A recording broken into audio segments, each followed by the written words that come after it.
So I saw Dr. Moniki. I don't know whether she's still on board, because if she's on board, then we just need to wait for quorum. Let me make Dr. Moniki the co-host.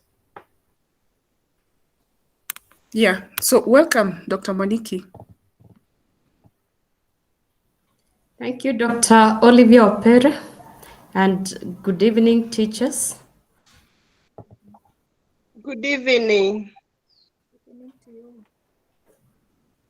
Lydia, did you attend the other two sessions? Lydia, Kenneth, Florence? I attended on 14th, Monday. On 14th. Okay. How about Lydia?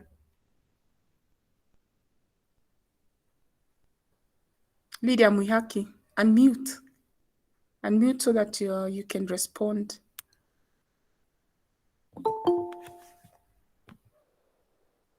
Florence, is this your first session? I attended on 16th, but I had challenges on how I'll copy the link from the email to e-portfolio. Okay. So that will be clarified today. Yeah, but generally, as we wait for quorum, Walimu, how is it going? How are you doing putting together those reflections, and of course, making them ready for your file, for your e-portfolio? How is it going? Anybody who can share the experience? Is it a walk in the park? Are you experiencing challenges? Hello. Yes, Bwana Chris. Thank you very much for the opportunity, and good evening to everybody. Good evening, sir. On my part, the willingness is very much there. You can see the value in the whole program, but the challenge that we are having is that our work is quite also a lot these days. Mm-hmm. Even when we feel like, you want to do this after your work, when you finish school and you are going home, you are carrying some things, you are tired, you are extending work from school, you have the families there. And by the time you can be able to do anything on this program, you are already tired, you want to sleep and you wake up very early to start the programs of the day. So for most of the teachers, that is what I'm seeing really hindering us. And as that goes on like that, we are not so much alive on the platform, on the Kusoma platform, not because we do not want, but we are saddled up with many things. Issues of school, and we are marking exams, doing TPD and all other things, and attending other seminars and responding to issues. Yeah, so that really is what is creating a bit of a problem. I hear you, Mwalimu. Do you mind, well, if I ask you this, which level? Are you at the high school level, at the primary school level? I'm at high school level. Okay. Okay. Yes. What you're saying?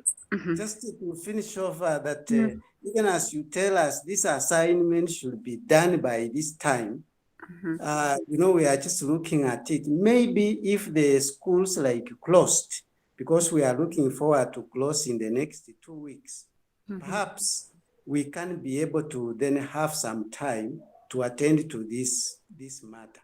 But a good number of us are having it a little bit hard. I hear you, Mwalimu. And let me say this. We have been very lenient, even not to rub in those timelines, as much as we know that we also need those reflections uploaded so that we can process the TPD points. But we have been quite lenient because we understand the situation you people are in. So what I can say is just find a way around it. it's busy even for us, doing so many things at the same time. But just find a way around it and be able to upload these reflections, because the fact that you attended the December training, if you don't upload the reflections and you don't put together your e-portfolio, then your December session have been an effort in futility. Because you see, that is where your TPD points will come from. So just make time and at least upload, put together your reflections. And remember, the reflections is really what stood out for you during those sessions. It's something you actually need to enjoy as you're writing. And the reflection could also comprise of, is there anything you have been able to put into practice in school? As you learned, whatever you learned in December, is there anything that you're able to put into practice? In your classroom, is there something you are able to put into practice? That can also form part of your reflection. It's freelance in a way. It's not very restrictive. It's not like a chemistry physics exam, where one thing is correct and the other one is wrong. It's not black and white. So just make time and put together some reflections and together have the portfolio created. Because if you don't do that and then you start the second session, you're talking about when you close. Remember, I indicated that the second session, for those who were on in December, will begin very soon. And so you will be interacting with totally different content, and you'll be required to generate other reflections. And so it's going to be an accumulation of work not completed. So I feel you. It's difficult, marking examinations. You are a parent, but just make time. Just make time for it. I guess as you proceed, as you progress with this TPD course, you'll find a way around it, and it may not be as stressful as it sounds now. The beginning of anything is always difficult because everybody is trying to navigate their way around it and find their space, in as far as the program is concerned. So Malimu, all the best. That is what I can say. Because TSC is not going to say, let's reduce content. There's nothing that is likely to change. Lillian, kindly mute. Even as you join sessions, learn to fast mute. Or once you join, you quickly mute, so that you don't disrupt anything that is going on. Now, I wish to stop talking now, unless there are any questions, general questions that somebody really thinks they need to ask. Before I usher in Dr. Mwaniki, let's see the quorum. This is 37. Anything somebody would like to ask? Just unmute and ask. This is Margaret. Yes, Margaret Wanjiru. Yeah, Margaret, Wanjiru. if you put off your video, you will save on your data bundles, and then we will also salvage the bandwidth. Connectivity will be so much enhanced. Thank you. Just try and put off your video, Margaret. Okay, the question, please, Mwalimu. Yeah, I wanted to appreciate what is going on. Mm-hmm. I joined in December, but I can own up and say I've not been able to do those reflections because one, I did not know how to go about it. And I'm really looking forward to learning how to go about it. Otherwise, as you're telling us, we create time. It is just a set of the mind, the way you set your mind, and then some of these things we shall go through. And I'm also happy to know that you have encouraged us that the beginning of anything is a bit technical, but later on we shall be able to do it. Like now you're telling me to switch off the video. I'm not able to. I don't know how to go about it. Yeah, just fumble with it until you be able to. I Next get to your mic, if you know where your microphone is, you must have the video icon next to it. You'll find it. You'll find it. But I like that positive attitude. I think that's what we need to embrace as we embark on this long TPD journey. And teachers, like we mentioned earlier, this thing is not changing. The government will not change their mind about TPD. So the earlier we learn to enjoy this, the better, you know, and it will make sense to us. So let's hang in there and give it our very best. Remember, the marking, the grading is not supposed to. It's not. There's no grading.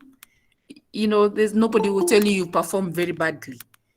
So just put together your reflections based on the sessions in December, the way you think it's right to do it, and eventually have your e-portfolio without feeling very stressed about it. It is not it's not an examination. It's just an assessment. It's something for us to know that you acquired certain skills and some knowledge in December. Okay, so much said. Paul, I think you can you can leave now. Thank you so much. All right, Daktari. Yeah, I'll And speak to you on phone just now. Thank you so much for it's playing okay. the Thank role you. you have played in admitting these people. It's okay. Thank you. Okay. I want to then usher in Dr. Maniki. Walimu, please enjoy the session. We will catch up. You can always communicate using the TPD email address or the TPD office telephone number. I think I need to put it here in the chat forum. Yeah. So thank you so much. Dr. Maniki, karibu. Thank you, Dr. Olivia. And I can see more and more teachers are joining. I don't know, at 51, I don't know whether that's good quorum to start or whether we give them 2-3 more minutes. And allow me first to check whether Dr. Gitonga is back. Yes, I am. You can There hear you me? are. Yes. Okay. Thank you, Doc. Would you want to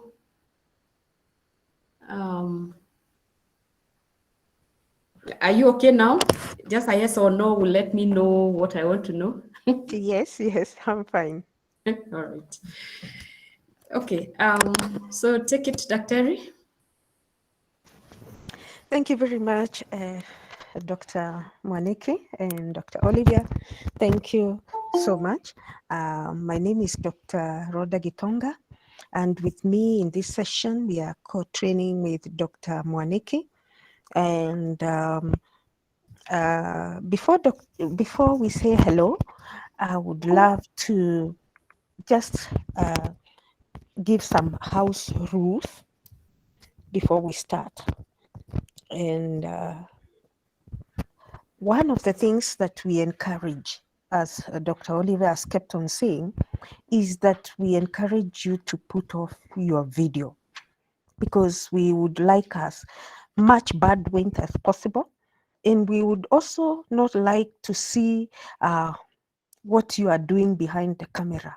Sometimes you interrupt your image, you taking tea, you talking to your children or doing other things, you may interrupt what is going on in the classroom as people watch your video instead of listening to the class. So please put off your video. There's a button at the bottom of the screen. There are several buttons there. And the first button looks like a speaker. It's a microphone. When we say turn off your microphone, we are saying click on that button and it puts a slash on the icon, meaning your microphone is off. The next is the video. When we say turn off your video, just below the button there is a video button. When you click it once, it switches off your video. If you want to raise your hand, there is a hand up at the bottom, and we would encourage you, if you want to talk to us, either raise your hand, or we encourage so much use of the chat room. The chat room is on your far right. On your far right, there are several buttons there. There is one with lines, small lines. That's a chat. When you click on it, you can type what you want to tell us and press the enter key, and it will be there for all of us to see. As one of us trains, the others are monitoring the chat to find out the questions you are asking or what you want to say. I would also encourage that you do not share your screen, because some people forget there is, next to the hand is an arrow facing up, that is present now or share your screen. Please, we would encourage you not to press that button during the training, because once you press it, your screen comes to all the desktops, or it comes to the presentation table, and we are not able to make any presentation anymore because your screen is interrupting the presenter screen. So please don't press that button as we go on, because if you keep on pressing it, then we'll be forced to remove you out of the training. Another thing that may force us to remove you out of the training is when we ask you to mute, we go ahead and mute you, and from your end, your computer is making noise, or there is noise on the background from your end. So if we find that noise and we keep on muting you and you are unmuting yourself, then we'll be forced to remove you from the training. Please don't force us to go that far. Otherwise, I would request one of you to start us off with a word of prayer. A word of prayer from one of you, please.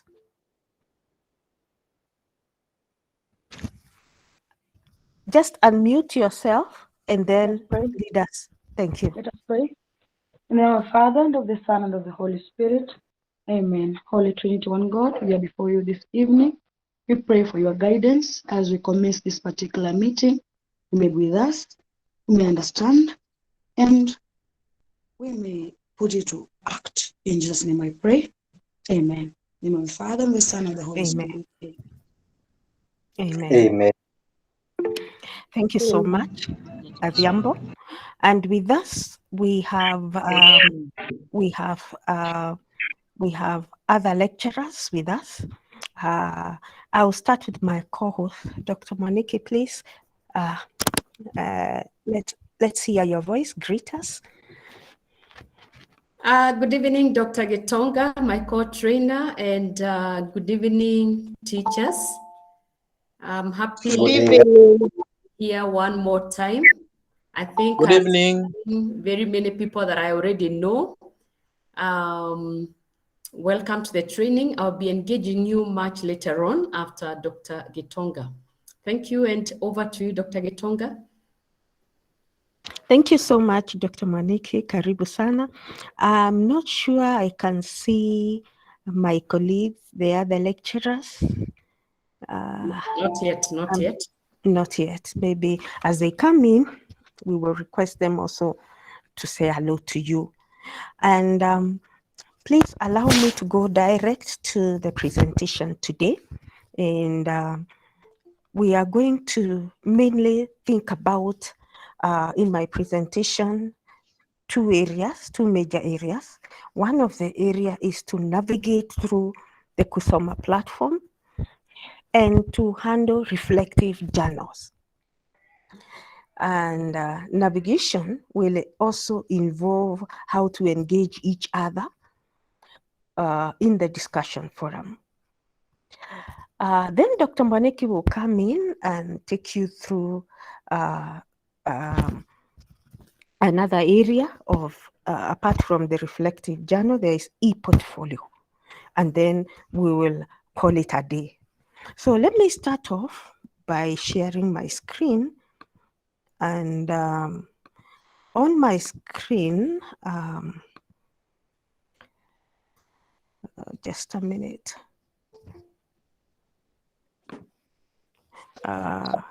Share my screen.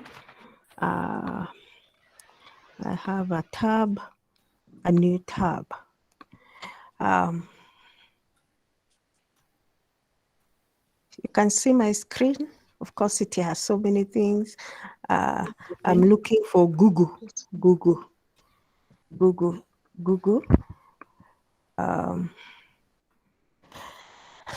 That's a common screen for everybody. Dr. Malik, you can see my screen? Yes, I can, Daktari. Now, when getting into the Kusoma platform, you can use any browser. Browser is that software that enables you to get into the internet. For example, here, I can use Google Chrome, Mozilla Firefox, Internet Explorer, any of the browsers that you have on your computer that allows you to get into the internet is what you can use. And here I'm going to just type Kusoma platform. Kusoma platform here is the digital school learning platform. Kusoma platform, which I have typed on Google. To get this platform, this digital learning platform, and it is important also to keep the address. Address is kusoma.ku.ac.ke. So I just click on the digital learning platform, and it gives me the interface to the Kusoma platform. And the interface asks you for a username. The username for you is your TSC number. Your TSC number is the username. And if you are getting into this platform for the very first time, the password will be 1234. 1234. I repeat. Daktari, the screen has not moved. We are still at the browser. Okay. Sorry, let me stop sharing, stop presenting, and I present.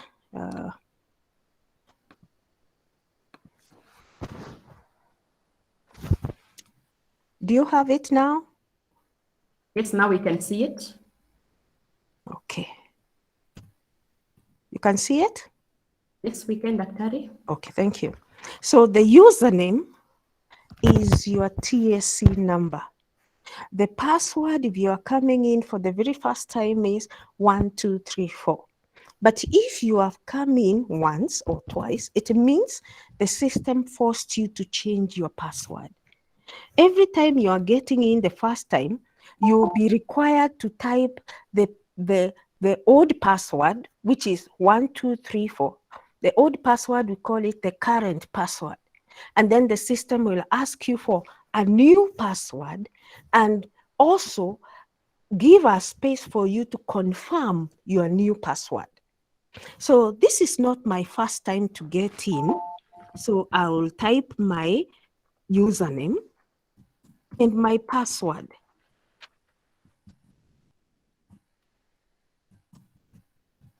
My username and my password. Then I get into the platform. Now, there is something I want you to note.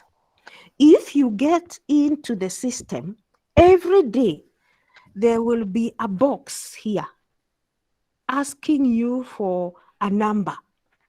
It is a security number. It has a box where you are supposed to type that number. That number, which is generated by the system, is sent to your mobile phone. So you get to your mobile phone, you will see a number sent from Kusoma platform, from the system. That number is the one you'll enter inside a box here where the cursor is, it will not be COVID-19 message. To start with, it will be a box where you type the number from your mobile phone. You type that number here and the system opens the way you can see it. Since today I opened the system, it sent me a number. That's why it is opening for today directly without asking me for that code. But for you, all the time, every day there is a code generated by the system for security reasons. So when I get to the system, it looks like this, the Kusoma platform. Sometimes when I get here as a new user, you get lost. You don't know where you are. So this part here is called the dashboard. The dashboard is the beginning, the first page you see when you get into the Kusoma platform. Now, the next thing you are asking yourself, so where is my unit? You get your unit from here, my courses. That's one place you can get your unit from my courses. These are several courses for me. So TPD 100 will be here for you under my courses. The other place you can get your course is here. The course you have registered for, you'll get it here. Like for me, this is a course that I've recently accessed today. So TPD 100 is one of them. You'll find the course here, this place. Another way to get the course is to come here under the search button. This button is called search. So when I click the search button there, I can type TPD 100 and click the search button for me to search for the course. So 3 ways to access your course. You either search for it by typing the code TPD 100, or you get it on the dashboard here, Teacher Professional Development, TPD 100, or you can get it under My Courses here. You'll find TPD 100 listed. So I want to get to my course.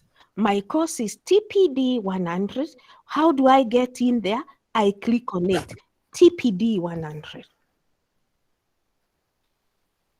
Once I click on it, what happens? The unit opens. The unit opens, Teacher Professional Development, Introductory Module. It is here, loaded. And this is how it looks like. So this is the course. But before you begin anything, it is important for you to look at these buttons. They are very important. For example, let's look at this button called About Blended Learning. If I click on it, it opens to let you know some of the tools that we will use, both synchronous and asynchronous, to reach out to you. Synchronous means, asynchronous means tools that we can use and use them without, you can be online when other students are not online and still communicate. For example, we will be using discussion forums. You can get into the forums and communicate and leave. When someone else comes, they will find what you had said and they will also discuss or participate. There is reflective journal for the lecturers. What you are posting to the lecturer is a reflective journal. You enter into the reflective journal and put your contribution and leave. You don't have to be there when the lecturer is there. E-portfolio, which we will discuss later, you don't have to send it when the lecturer is online. You can send it and leave, and the lecturer will mark and you'll receive your grades. There are other tools which we have used where you must be there when the lecturer is there. For example, Google Meet. We had 5 days of Google Meet classes. You had to be there when the lecturer is there. That is synchronous tools.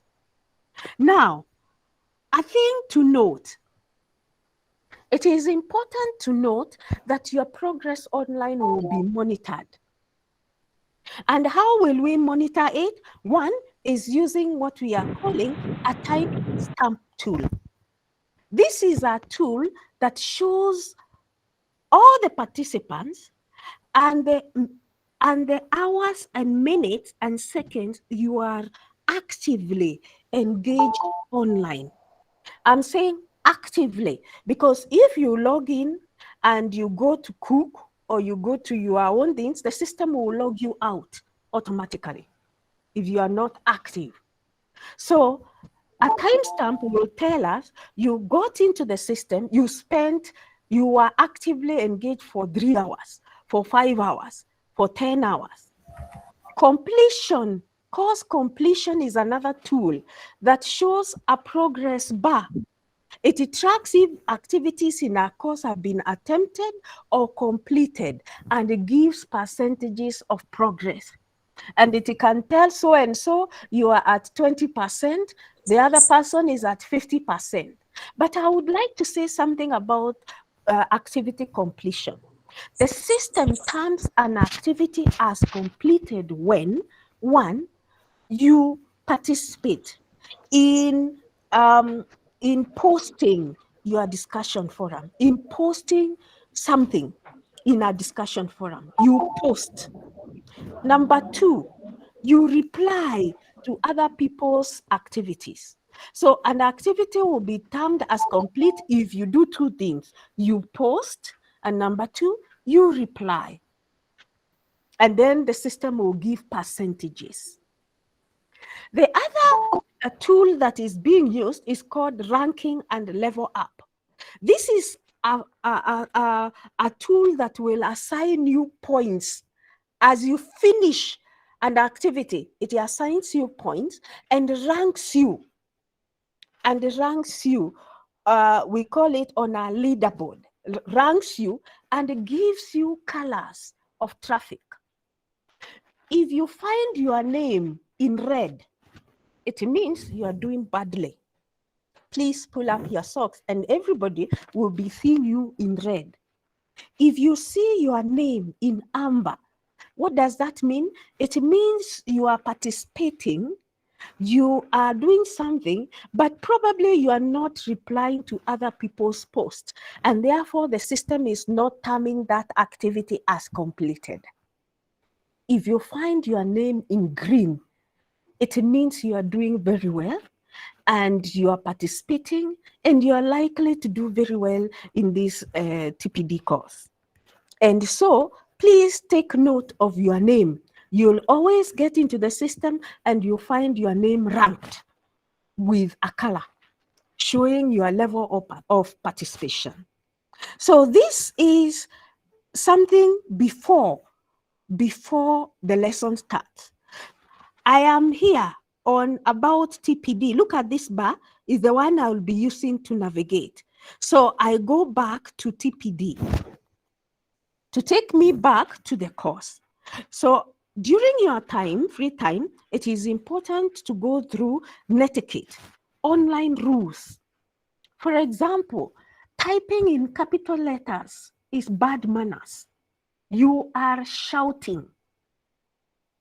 Those are rules you are required to know before you start engaging other people online, so that you will not go and start typing in capital letters even when responding to your lecturer. You are shouting, and it is bad manners. So the other thing you need to get acquainted with is the module preliminaries. Module preliminaries. And the module preliminaries is also activities or before you get into the lessons, there are things you need to learn, to know. Anything in green is like a book where you are supposed to navigate by opening the pages. It is called Moodle lesson. So let me click on these Moodle preliminaries to see what I have what I am needed or required to know. One of the things you are required to know is the vision, core values, mission of the TSC. And then from there, we go to the next, takes you, you navigate using the next button, the list of contributors. These are TSC members. Then you can either go next or previous. So I go next. Next takes me to abbreviations, what KWL mean, what PD means, what TPD means, etc. I go next. Next takes me to the glossary, and the glossary is here. For some of us do not know even what a chapter is. If you can't remember, come to the glossary and you'll be able to know what a reflective journal is. Next takes you to the introduction, a brief introduction to the TPD introductory module. And then from there, we go to learning outcomes. What are the introductory module learning outcomes? What are you expected to be able to do by the end of this module? Then next takes you to delivery, mode of delivery, blended, that is face-to-face on site. This time we did not go on site because of COVID, and then on the platform as we are doing today. The next takes you to the end of module preliminaries, what you are required to know even before you get inside the module. So I will return. You can either return this button, return to TPD module, or click the button TPD 100 on the navigation bar. It takes you back to the beginning of the module. And at the beginning of the module, I would just want to change my role to a student, switch role to a student so that I'll be able to see what a student is seeing. So this is your side. You'll be able to see this is your side. And for example, this was my Google Meet link. Now, the first place to go all the time, even next semester when you join another semester, is what we call access and motivation. Please don't jump these preliminaries. They are very important because what does access and motivation enable you to do? Here is, it enables you to know, learn about each other. You get into the system and you think you are the only one. You are lost somewhere. But when you get in, you find Dr. Mwaniki is there, someone else is there. How do you engage them? How do you know they are there? You know they are there through access and motivation. You are able to meet your peers and facilitators of the course. You are able to also get to know them, because this is a place where you also get to navigate the LMS to know, yes, I have some time to look at all the corners of this system. This is the time. Don't jump this. It is very important. And particularly to know your colleagues. And how do you do that? You come to the activity on access and motivation. You click on it. Once you click on it, you'll find it is here. It is an activity, and it has a title called Access and Motivation, and it has also a purpose. Is to enable you to create a community of learners that can support and motivate each other, facilitate sharing of any previous online learning experiences, and provide you with information on how to navigate the LMS and where to get support if you need support. So it is important to come here first.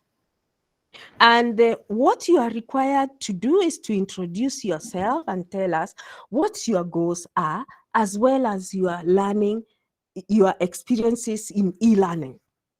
You are also supposed to share with us this. You read these areas, a welcome message about blended learning, online learning rules, and tell us who you, first of all, tell us who you are and what your goals are. And I've said this is very important. Who are you?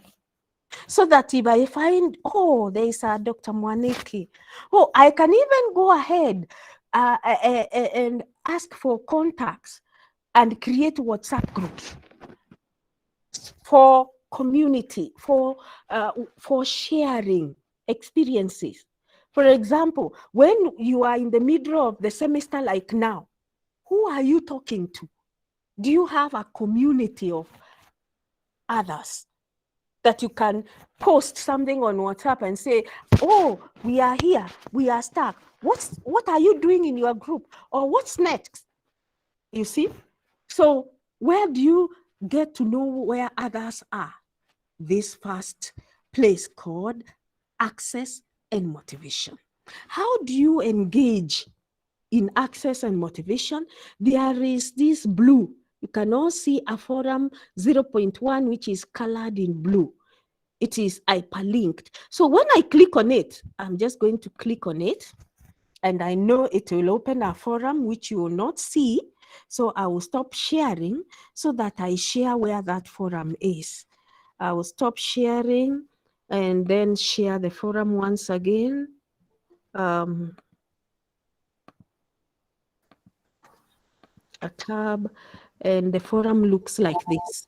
Share. Can you see it, Dr. Mwaniki, the forum? Yes, it is visible. Okay, here is the forum, access and motivation.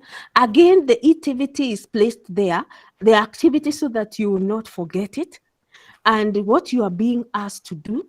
And below it, it has a button called add a new topic. There are two things that we are going to do here in our forum. The first thing is to make your contribution. The second thing is to reply to others so that your activity can be termed as complete by the system. So the first thing, make a contribution. How do you make a contribution? You make a contribution by clicking the blue button called add a new topic. So I click on this button. It gives me a box. Then I go on top. I have forgotten what I'm being asked to do. I'm being asked to say who I am and what my goals are. So who I am. So the subject, who I am, and my goals. What am I doing? I am contributing. The first step is to make your contribution. And your contribution, Rhoda Itonga from, tell us from the digital school, or from Turkana, from Turkana. I teach, then you tell us exactly who you are. What are your goals here? So you are telling us, you are making your contribution on this box. And then after finishing, there is a button here called post to forum.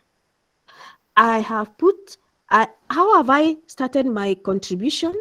The button, add a new topic. I find the subject is here.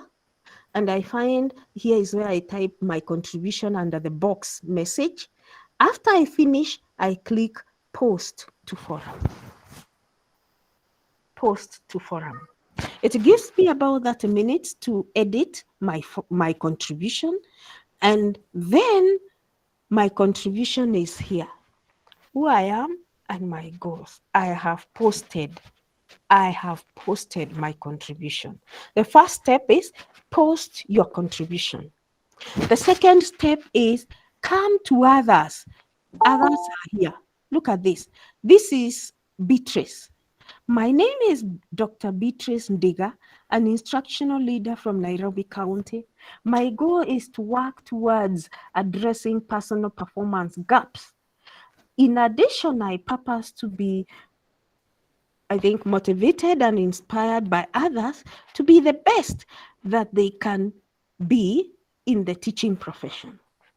Let me assume that is a student here.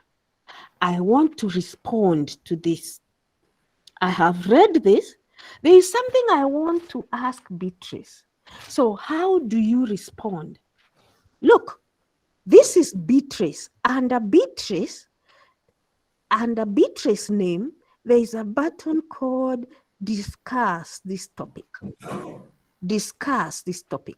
So what do? I click the button, discuss this topic. I click on the button. So the button shows me still Beatrice's contribution is there. But below where there was the button discuss this topic, there is another button called reply. Reply. And reply gives me what Beatrice is saying on the same screen and my reply below a box. So I can actually see what she is saying and I can actually make my contribution below it. So I'm asking Beatrice, my goal is to addressing performance gaps. How do you intend? How do you intend to address performance gaps? You see, what am I doing? I am contributing. After I finish, I click post to forum. What have I done? I have posted my contribution and then I have come here. I have replied. I have contributed and I have come back and also discussed with someone else, replied to someone else. It's not just reply. You can also critique. You can also ask questions, but on the button reply. Button reply. So I want to go back. I am here on this forum called Access and Motivation. So I go back here. I go back here to TPD 100. So this is what you will do under Access and Motivation. You get into the forum and meet others. The other area still is called online socialization. This is where you welcome any colleagues who may have reported late. Here is where you internalize online learning rules. Here is where you get clarification on any issues concerning the course. Also, get to know more about each other. So there is access and motivation. You are able to access the system, navigate through the system, tell us about yourself, give us more information here about yourself, learn about online rules, get any clarification that you need, and you get it through this button. Once you click this button, it will open another activity with a second discussion forum. So these two forums, as you can see, are not part of teacher professional development course, not part of the module, but they are very important to allow you to get into the system and know other people for you to progress together. Then from there, we have day one, which is now the course, the module itself.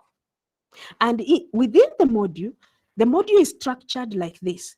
We have a small introduction, the introduction, which you can navigate some notes through this Moodle lesson. And then it has discussion forums. They are here on KWL, on group work and group processing. And then it has the reflection. What I have learned, what I need to learn more about, or what I'm still wondering about, what I liked about the day or what went well, and suggestions for the day. Day 2 is structured the same, day 3 up to day 5. There is someone who was asking about the reflection, and there are some notes at the bottom here. If you scroll at the bottom, there is something on TPD reflections and scoring rubric. Please download by just clicking on this. It will download on your computer and you go through some of the things that we said during the face-to-face tutorials. But for now, I would want you to go through day 1 together so that you see what it means when we say go through lesson 1, day 1. So if I decide to come and browse through here, teacher professionalism, I get some, it is asking you, do you want to start at the last page? I say, no, I want to start at the beginning. At the beginning, what were we asked? If you remember, if you came for face-to-face, face-to-face means you came to the lessons we were having in Google Meet link, Google virtual classes. We were starting the class by asking you about what you know about teacher professional development, what you know about the topic, and what you want to learn. If you can remember very well, that's where we were starting. That is duplicated also online. But now for you to participate online, to tell us what you know and what you want to learn, we have opened a discussion forum. And it is here, discussion forum 1.21. After discussions in the 2 sessions, share your responses to both sections in discussion forum 1.21. Again, read about 2 or 3 points from other participants and compare with what you have. Do you have anything in common? So where do you place that? Your contribution, discussion forum. So I just click discussion forum 1.21. Discussion forum 1.21 is KWL about teacher professional development. And it is giving us some guidance here. No, what do I already know about TPD and career growth? What would I like to learn about TPD? So again, what have we said? For you to make that contribution, where do you go? You go to this blue button here called add a new topic. So I click the button, add a new topic. It's there. And then I hope you can see it. Dr. Moneki, you can see it? Or yes, it is visible. It's visible. So add a new topic. So this is the button. What do I want? I want, the subject is KWL. I will just copy it so that I will not type it again. I will just copy it and paste KWL on TPD. And here I type what I know, I know about TPD. You take your time and type it here and what you want to know. That's your contribution. Then you post to forum. So once again, it will give me my contribution here. What I know, my contribution will be here. But I want to go and see what my 2 or 3 colleagues are saying. So I move down. I'm just moving down. I find Peter Mwaneki. I find this is Salina. Salina is saying what I know. TPD is aimed at enriching the professional development of teachers. And what I want to know is this. If I want to engage for my activity to be completed in the system, I must engage. So for me to engage Salina, I just come under her name and discuss this topic. Discuss this topic. So I click discuss this topic and it comes here. It comes here. This is Selena. Selena is here. If I want to reply, I can see already Virginia has replied. You can see on 18th January, Virginia came in and replied. But here, I can click reply if I want to reply to Sarina. So I click reply button and I type my reply here. Engage Selena here. Engage. I'm just showing you an example. Selena here, engage her here. Once you engage her here, you can see a contribution is here and you are engaging her here. Then you click the button, post to forum, post to forum. And so it is posted. So here is, you can see, here is Selena's contribution. Here is what Virginia said about Selena's contribution. Here is what I have said. So it is like a nest. And you can see all the contributions of everybody. So that is a discussion forum and how to engage. So this is a forum. I go back here to TPD 100. So you can engage through a forum, either through this place, either you go through here, or you go directly. The forums are here. This is a forum on KWL. This is a forum on group work. This is a forum on group processing. But the scale of engaging in a forum is the same. All right. The last bit is reflection. Reflections are placed on the system. For example, what have I learned? What have I learned? It would be very interesting if I were you. I would not engage in the reflection before I engage and see what people are saying here. Because what people are saying and trying to find what you have and what they have and what they have and you don't have, that's where learning takes place. And that's where you get in here and try to reflect. So in a reflection, it is direct. You just come to the button, what I have learned. The button opens and it has guidance. What I have learned, the guidance is here.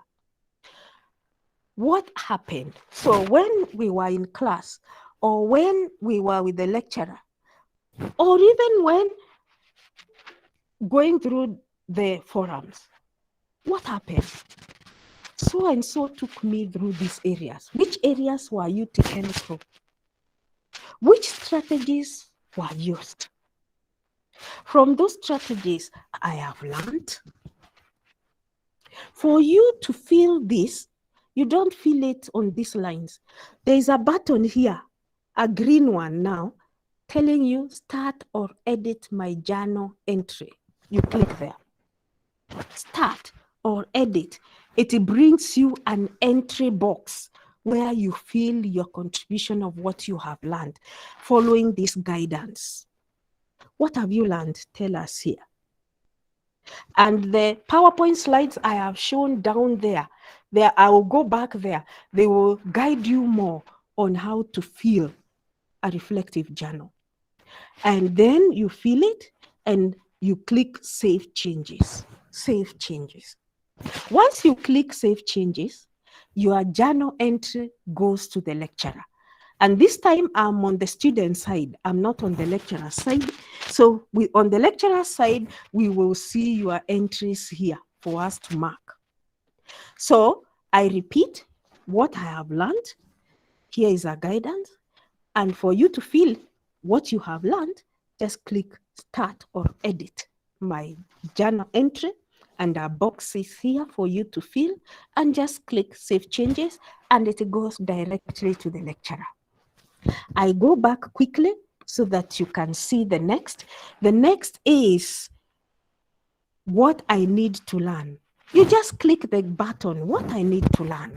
You just click there, and then personal interrogation of what I have been exposed to vis-a-vis what I know. Are there things you need to learn or to unlearn? And this is very important for you to do it after even you have engaged in the forums, so that you can look at what people are saying. Is there something you need to unlearn? Or is there something new that you have learned? This is what you tell us here. Start or edit my journal entry. It brings a box.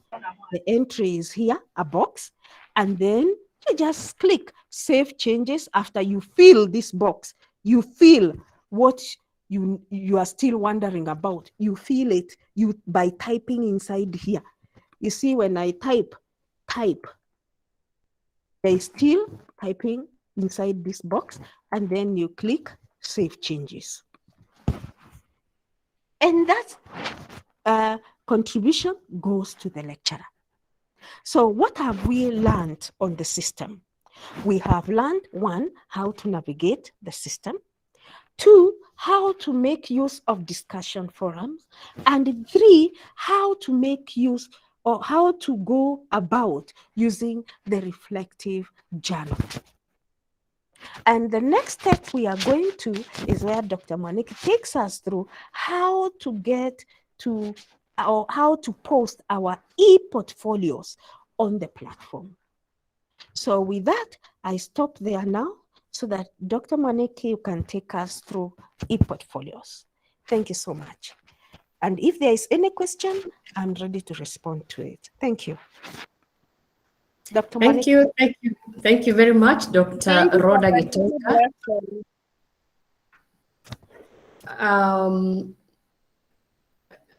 That was indeed quite detailed, and I think now our teachers know how to navigate through the LMS, and I can see from the chat room, they're saying it was a good presentation. So you have taken them through, the first steps even before they get into the module. And those first steps have to do with access and motivation and online socialization. Allow me to maybe just unpack that concept a little bit for them and say, access and motivation, and the second stage called online socialization is a small talk that you have even in a physical class as you wait for the lecturer, as you wait for the teacher. If it is your first time in a course and you have all met for the first time in a class, I'm sure you don't all keep quiet and wait for the facilitator. You start some small talk. Hey, by the way, I'm Mike, and I work with this organization, or, oh, by the way, I'm Jane. You start some small talk. You get to know who is who in that class. And because of that small talk, at the end of it all, you are able to know whom you can engage further, and you're also able to know who to keep off completely, or maybe who can assist you and who can not. So it's the same thing that happens when we go online. We are just separated by space, but of course, we still do the small talk. So you start by greeting people. I'm so-and-so, I'm doing this, these are my goals. It's only that now we are writing. We are, we are not within the same physical space. And as Dr. Gitonga has said, the importance of that is that you build a community of learners. Right from the start, you know who can assist you, who cannot, and you're able to motivate each other throughout the course. You have also taken them through the reflections, and it's a very, very simplified way of doing things on the LMS because the day's reflections come just below the content. And therefore, all that you need to do is just click on those blue writings, and you're right inside the space where you're supposed to type. Now, I know I am supposed to go to the e-portfolio, And I'm already seeing questions here. Somebody's asking, what is an e-portfolio? And before I answer that, Dr. Getonga, if you allow me, I think I would like to respond to one teacher who said that they don't even know what they are going to write in those reflections. And I want to do that by perhaps just sharing an example of a reflection. Not so that maybe this becomes your reflection. It is just something I wrote for my group, just to guide them so that they do not think that it is something very complicated that we are asking you to do. Now, please note, when Dr. Gitonga was going through the reflections on the LMS, there are 4 sections. And all these 4 sections are going to be graded, and cumulatively, they will give you a grade. So, just to give an example, the first part of the reflection answers the question, what I have learned. And here, what you are doing is just to narrate what happened in the course of, let's say, the orientation, in the course of day 1, day 2, day 3. What happened? Who did what? You know, there was this facilitator, oh, my colleagues did this, oh, you know, it's just a narrative that you are giving about what happened, which strategies were used, and because of that, what did you learn? And therefore, this narrative is going to revolve around what happened, you know, at the entire day.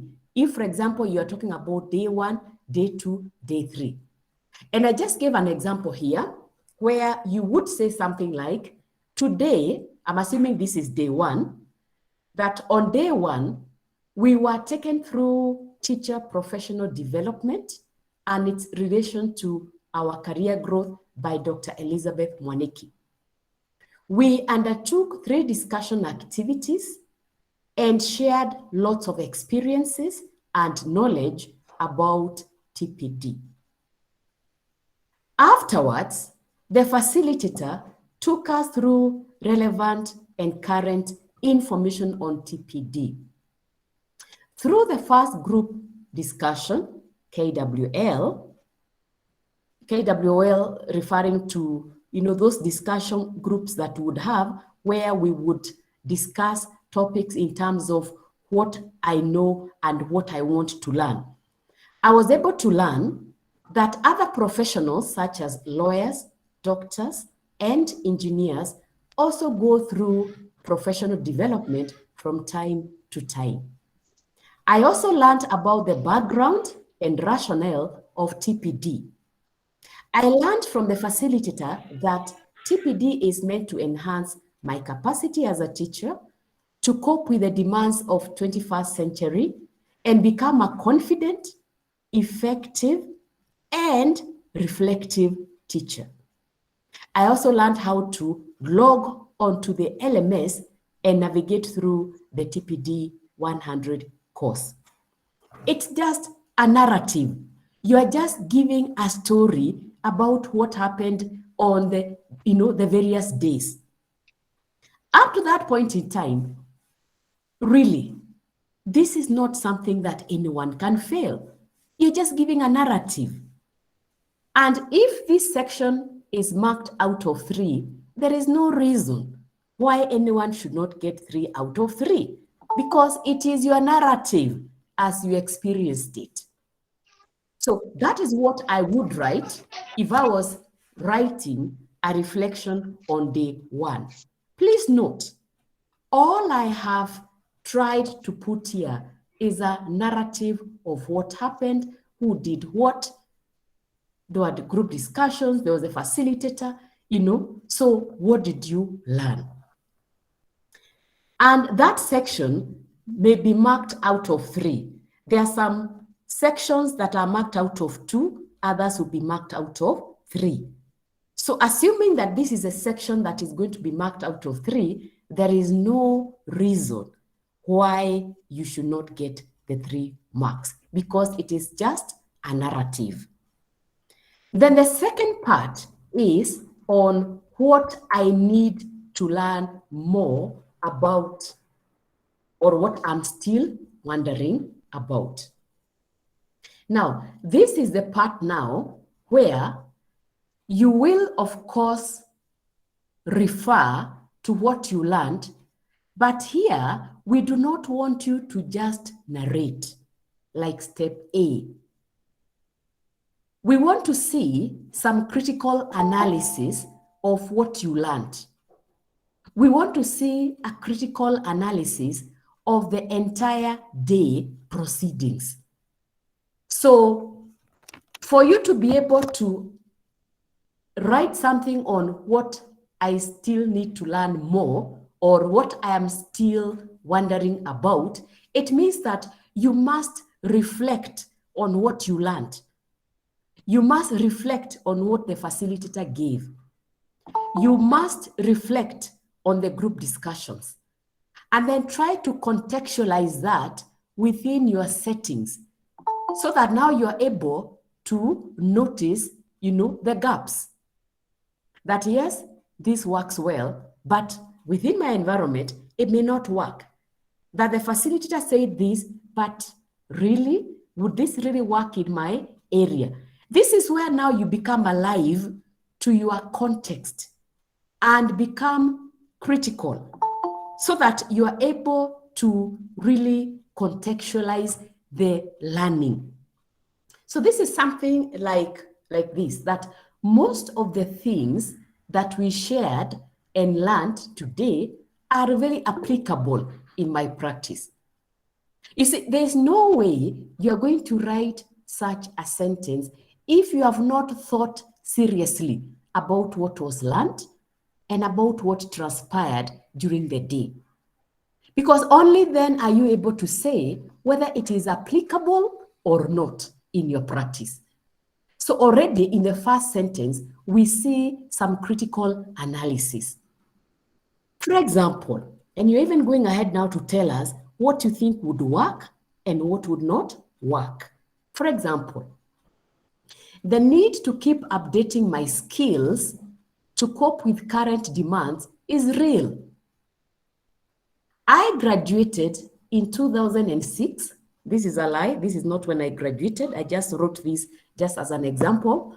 I graduated in 2006, and a lot has happened since then.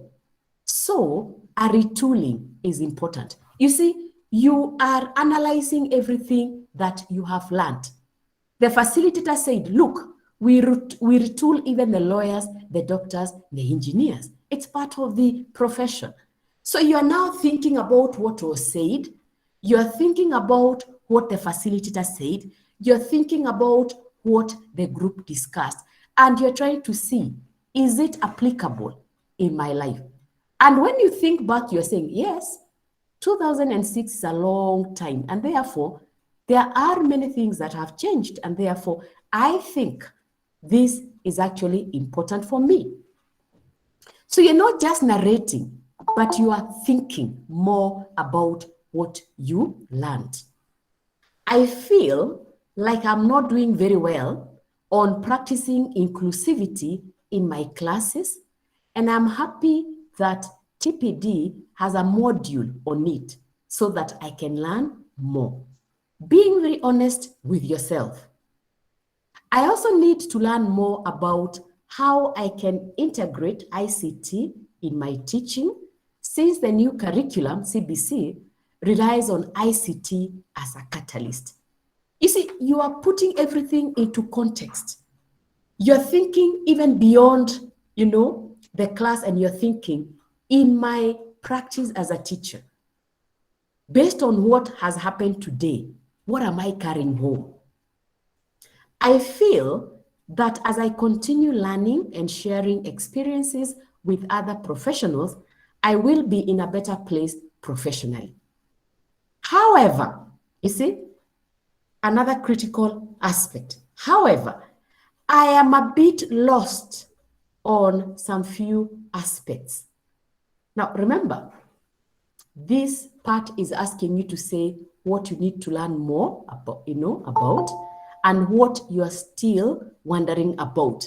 And therefore, you're bringing the aspect that you would, want to learn more. However, I'm a bit lost on some few aspects. For example, I am still wondering how I will make to cover all the online components because I come from a place without internet.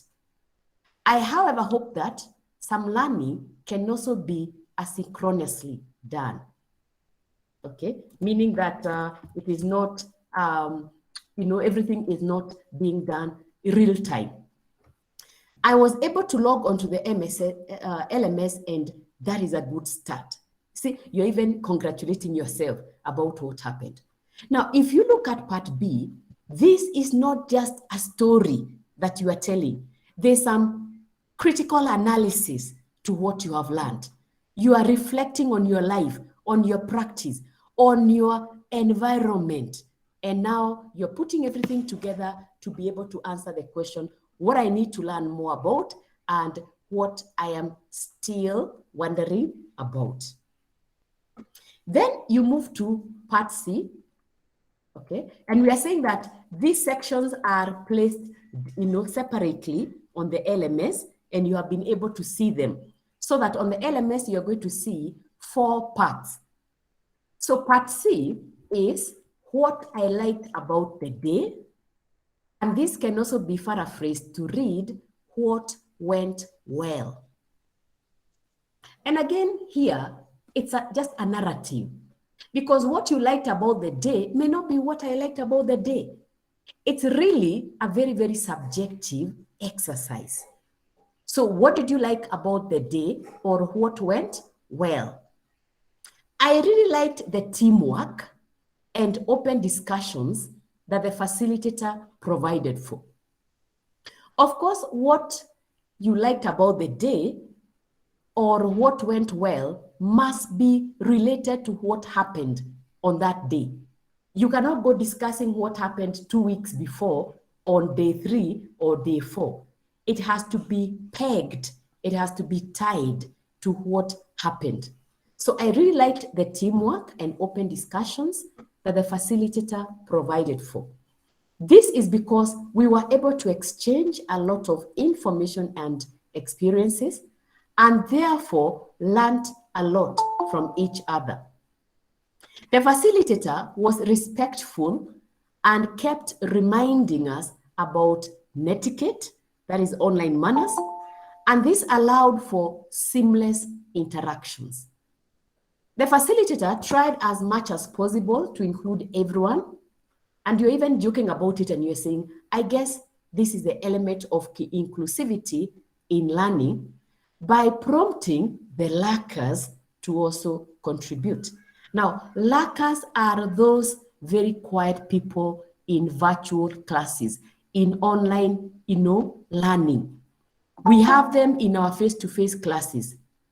Those who sit at the back, they know the answer, but they never put up their hand. So you have to prompt them.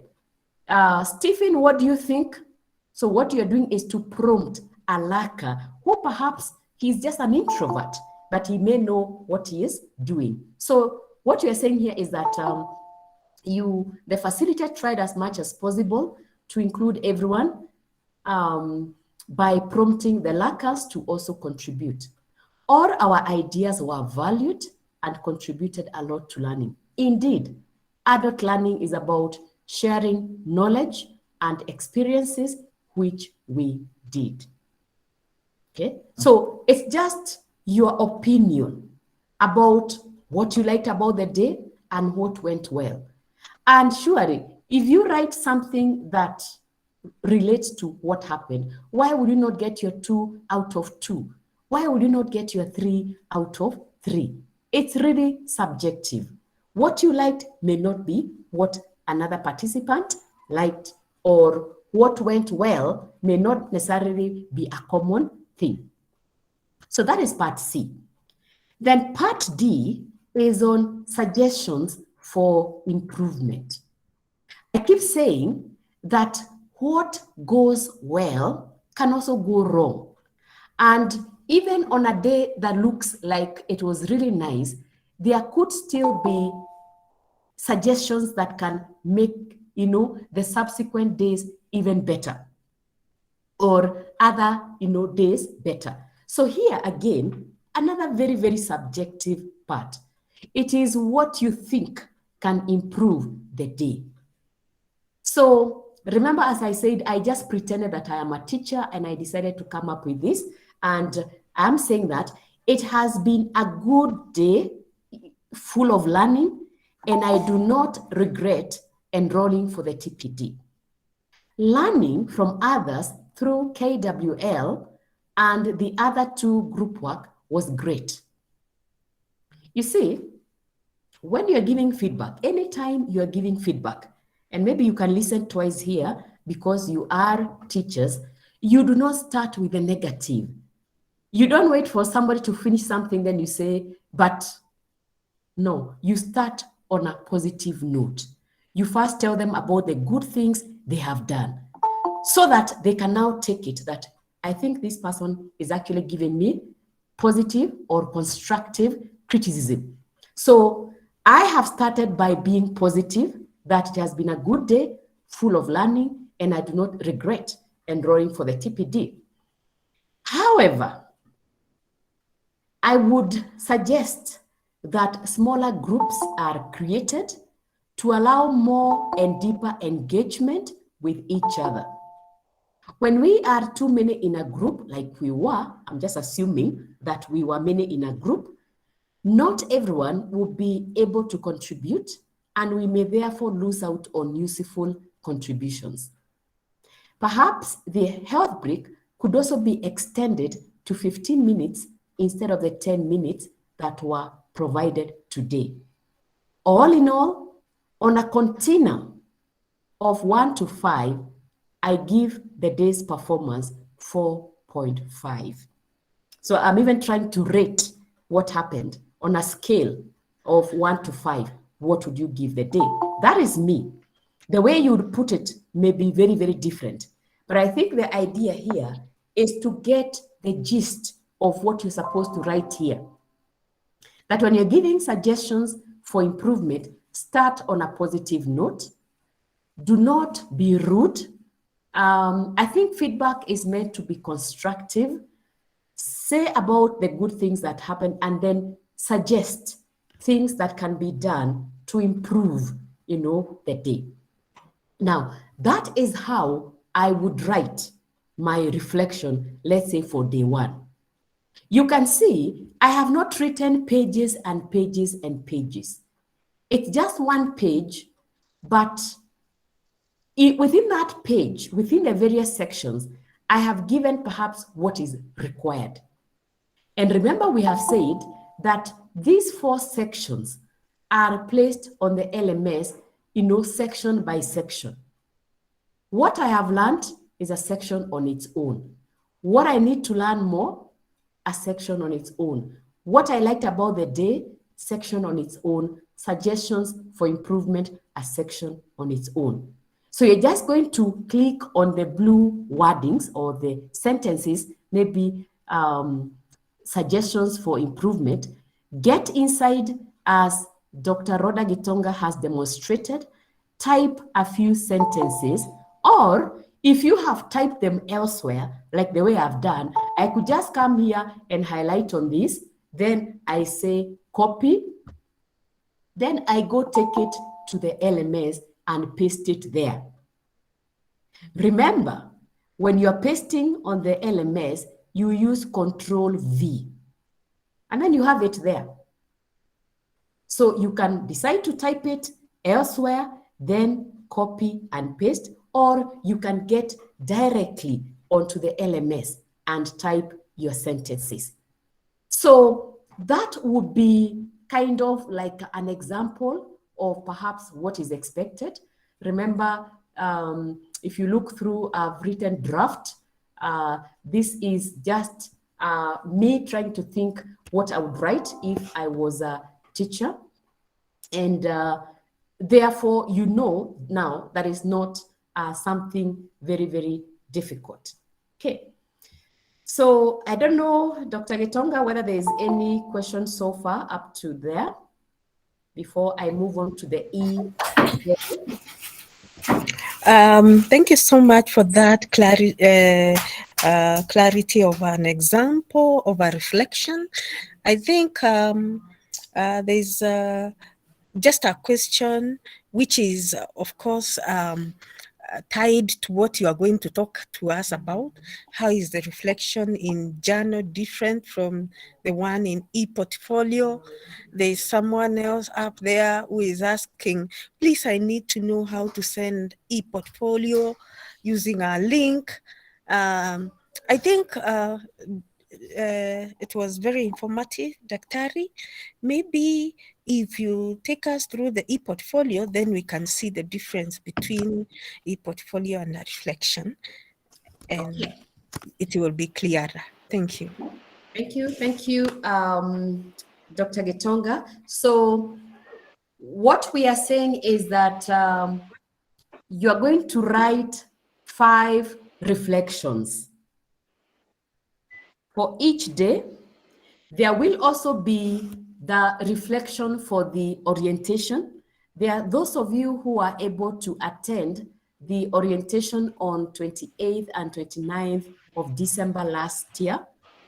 It is expected that they are going to write a reflection about what happened, who took them through what did they learn, what went well, following the format that I have given. But now, this one is going to be saved on the e-portfolio. Please note twice here that the orientation reflection is going to be placed on the e-portfolio. Then you will have the 5 reflections.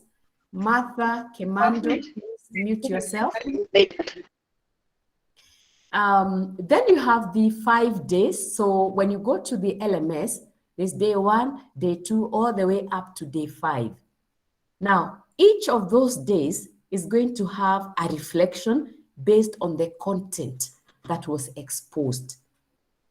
Now, it is advisable that whatever you put in those days, you also save it on the e-portfolio, just for, record purposes, and so that in case you are in a hurry and you don't have time to get to the KU LMS, maybe to do something, you can just go to your drive where the e-portfolio is and maybe refresh your thinking. So then there'll be the final reflective.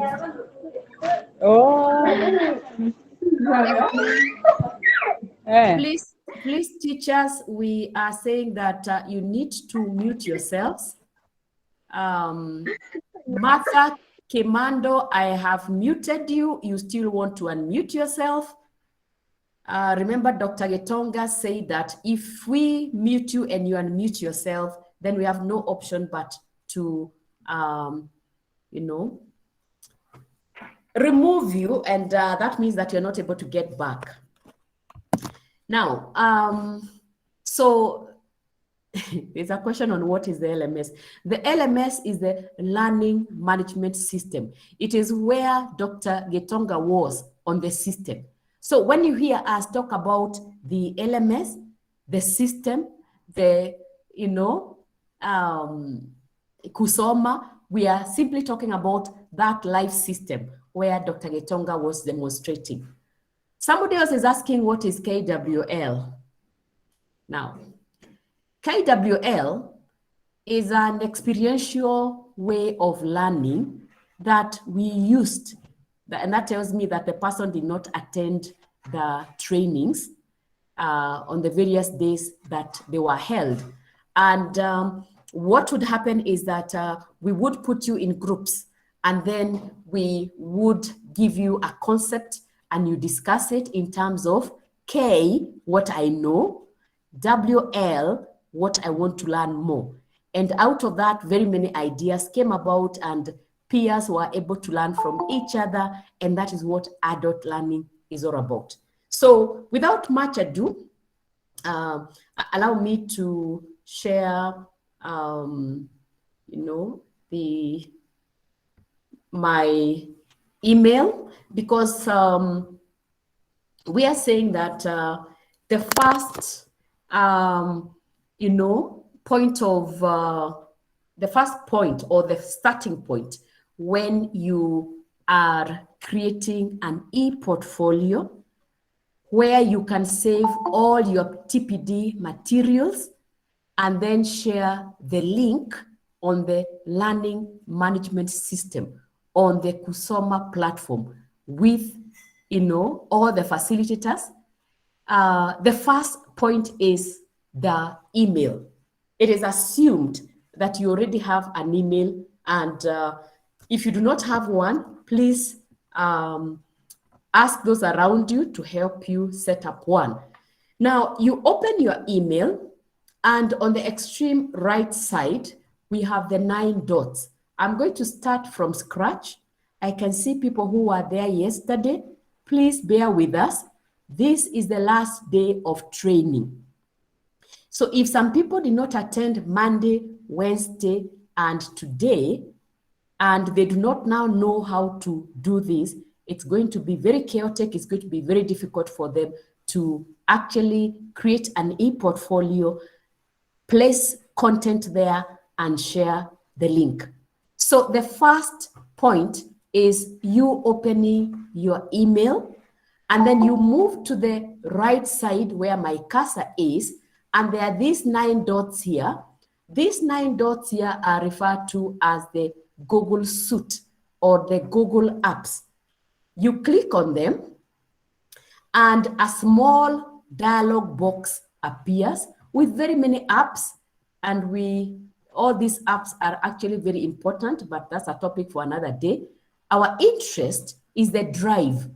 We are creating our e-portfolio in the drive. So you click on the drive, and what happens is that it opens to, a section where, for me, it looks a bit, crowded, congested. And this is because I have been using this space for very many years. So I have very many folders, very many files, a lot of content, personal things, because the Google Drive is what we may call a storehouse of all the online information, any information that you may want to preserve, to save, so that in case you are, wherever you are, you may go outside the country, your computer may be stolen, God forbid, you may even lose stuff. Maybe your computer, crashes, and therefore you're not able to retrieve the data there. This data here is online. It can always be retrieved any other time. So teachers, one thing we say is that, every learning is for transfer. It's good to learn that we are not doing this just for TPD content, but it's also a practice that we may want to embrace, where if we have important records, digitize them. If you have important things that can be saved in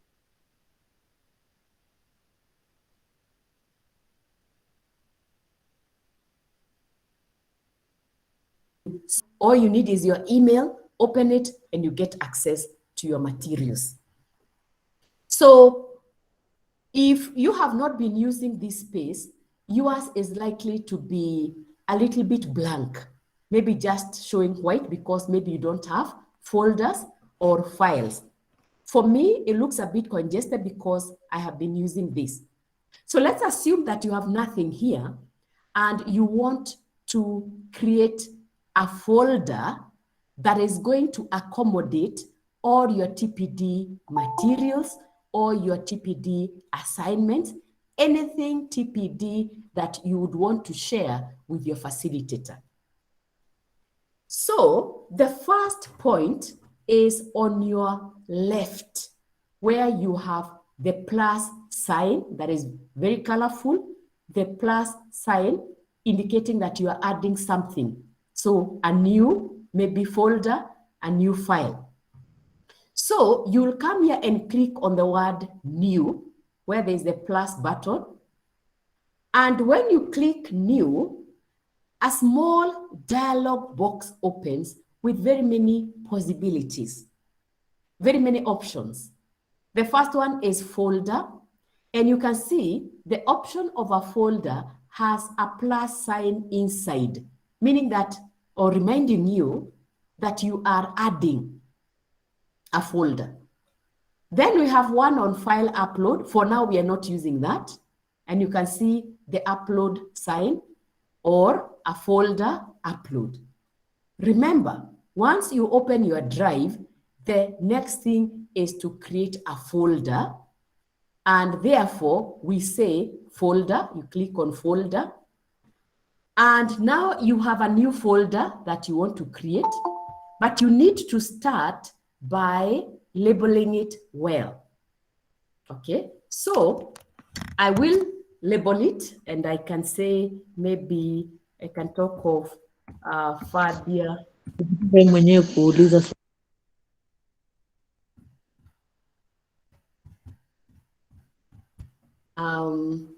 This is my student. Allow me, Fadia, to use your, your name. Fadia Abdikarim Abdul. Okay. We say that you label your folders in a very, very appropriate manner, in a way that tells your facilitator who is sending this folder. So Fadia Abdul Karim, then you can say TSC number, maybe 567890. And you click on create. And automatically you realize that the folder has been created, and it looks blue, kind of light blue, because it's the newest folder. It has nothing yet. And the reason why it will look blue is because if, for example, you're like me who has very many folders here, then you need to be able to identify it without, problem. So it is there. But remember, we have just created a folder, labeled it, but it has nothing inside. So how do we place materials there? You double click on that folder. So this is a folder that we have created, labeled it very well. Now I double click it and it opens. And when it opens, you see it can already tells you that there are no files here yet because it's a new folder. But you can see the way we labeled it. We wrote our name here and our TSC number. But it is telling you that there is nothing here. You need to drop files here or to add them using this new button again. Anytime you want to place anything in the drive, you use the new, add new, this addition sign and the word new. So this is Fadia's TPD folder. And this is the folder that we are referring to as your e-portfolio. Please note this, because somebody was asking on the chat room, what is an e-portfolio?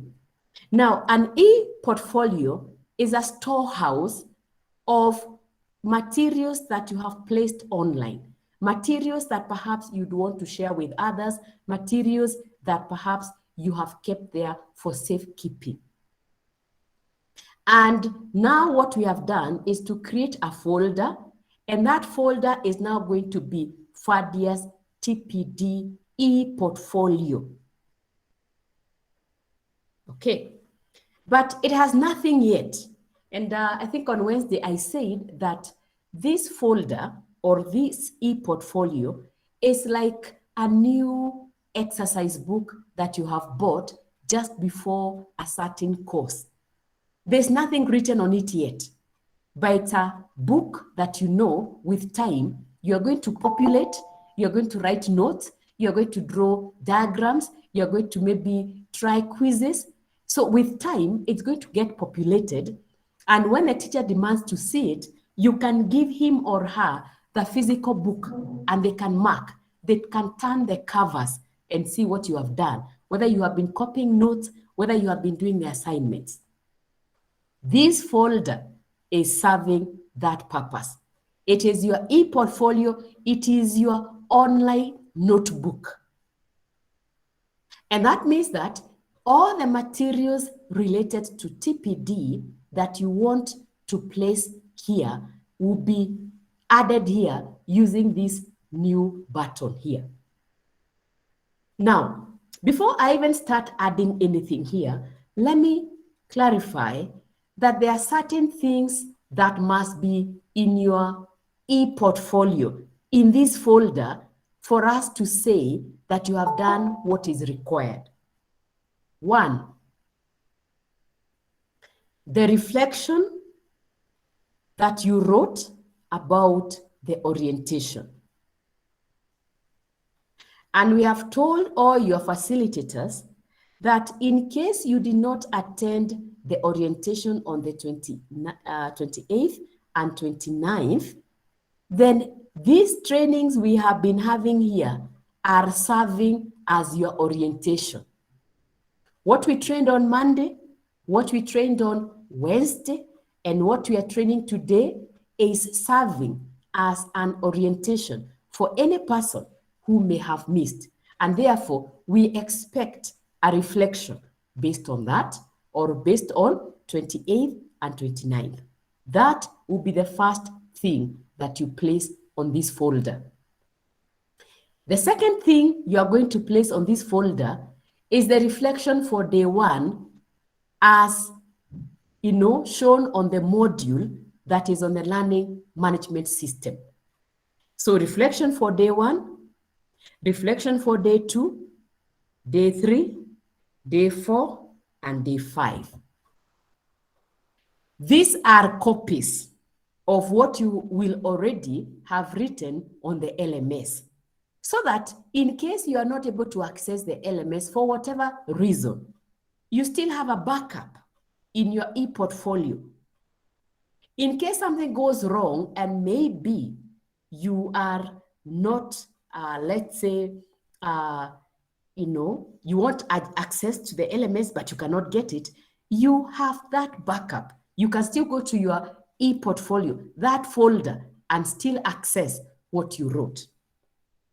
The other thing that will go to this e-portfolio is the final reflective journal, the summary of everything that has happened, which is likely to come towards the end of the session. It's like a mega summary of everything that happened, including even the discussions you had with your colleagues. Then finally, you have the TPD action plan. So those 8 things must be in the e-portfolio, must be in the folder in form of files, well labeled that these are reflections for day one. For Fadia Abdul Karim, TSE number, this and that and that, this county. Reflections for day 2, TPD action plan.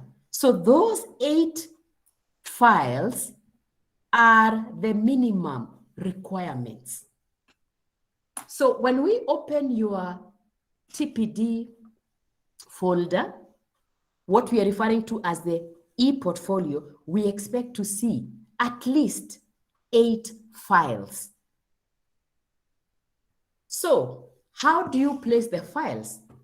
So again, you go to the plus or the addition sign where there's the word new. So you click on new, and the same dialog box opens with the same commands. For example, if it's a folder you want to create, we are not creating another folder. We already have one. What we want to do is a file upload.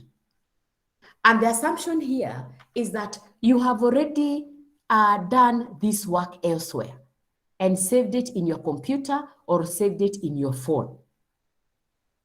And now you want to upload it to the folder that is serving as your e-portfolio for safekeeping, and so that you can also share the link on the LMS where all the facilitators can see it. So we are not going to go to these other areas. We are just going to use the file upload. So here, we are not creating a new folder. Rather, we are uploading files that we have already worked on. Now we click on File Upload. Unfortunately, you are not able to see what it has opened on my side. But when you say, File Upload, it opens all the possible areas in your phone, all the possible areas in your computer, in your laptop, where you have files and folders that can be uploaded. And therefore, I will just go to my TPD folder. Let me look for my TPD folder just to see what I can share here. And because you also have materials on your phone, materials about TPD on your computer, when you click File Upload, all those areas are open.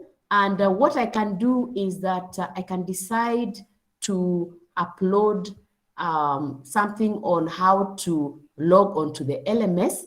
So when those files and folders open, you click on what you want to upload, then you click on the word open, okay?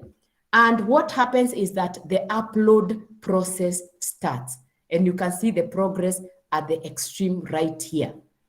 Once the upload is complete, you can now close here. So you already have one file. I'm assuming that maybe this is a file maybe for your reflections on the orientation. Remember, you need 8 files. So I'll come back to the left side again, where you have the colorful addition sign, and click on it again, new, we're still adding, then file upload. And again, it has opened very many areas in my computer. I might decide to click on something on portfolio, then I say open. And you can see the upload progress here. This is a big file, so it is finishing upload, and it has now finished. So you click there, you close it. This is the second file. Remember, we are putting 8 files here. So you keep using the new button here. So I can decide to use again new. Then you go to file upload. And here I might decide to use another method now. Not clicking on the file and saying open, I might just decide to drag it. Okay, I might just decide to drag it. So I will click on what I want, then just drag it. I have just kind of ran it through like the way you drag something, and you can see already it has uploaded. Whichever method you use, whether it's to click the file or the folder, then click the word open, or just click on it and drag it using your cursor to that space, the file will be uploaded. So I have 3 files now. Remember, you have to make them 8 because you have to do all those 8 things that you have said you do.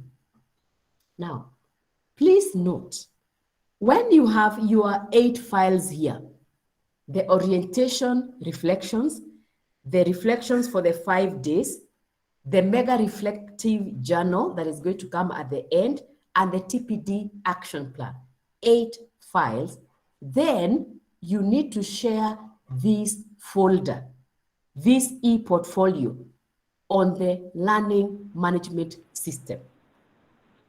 Please listen twice. Do not share file by file. Do not decide to share the first file, then you go again and share the second one and the third one, all the way up to number 8. We want to have a complete folder with all the 8 files. everybody needs to mute themselves. If you decide to share file by file, then you are going to congest, the LMS, because, we'll have now to go, this file 1 all the way up to file 8.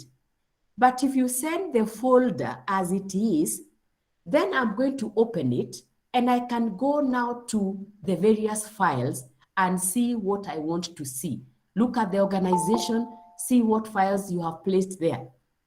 It's like if I need to share my notebook with my teacher, I do not pluck out a page and say, this is where I did this assignment. You give the notebook as it is, the whole notebook. Then your teacher can decide now to turn the pages and see, where did this person do this assignment? Where did they do the cut? Where did they do, where did they write the notes? So you need to share the complete folder, not file by file. So how are we going to share this folder? Dr. Moniki, please, can I get you back? There are a lot of questions on the chat room asking about the 8 files. Please, could you repeat the 8 files again before you share? Thank you. Thank you, Dr. Getonga. I have said that the minimum requirements, and I think this is not going to vary greatly across the groups, but the minimum number of files, and when I talk about minimum, it means that you can still put more, but we expect that in this folder that we are referring to as the e-portfolio, we are going to have the following 8 files. Number 1, your reflections for the orientation period. What transpired? You see the example of reflection that I've shared here.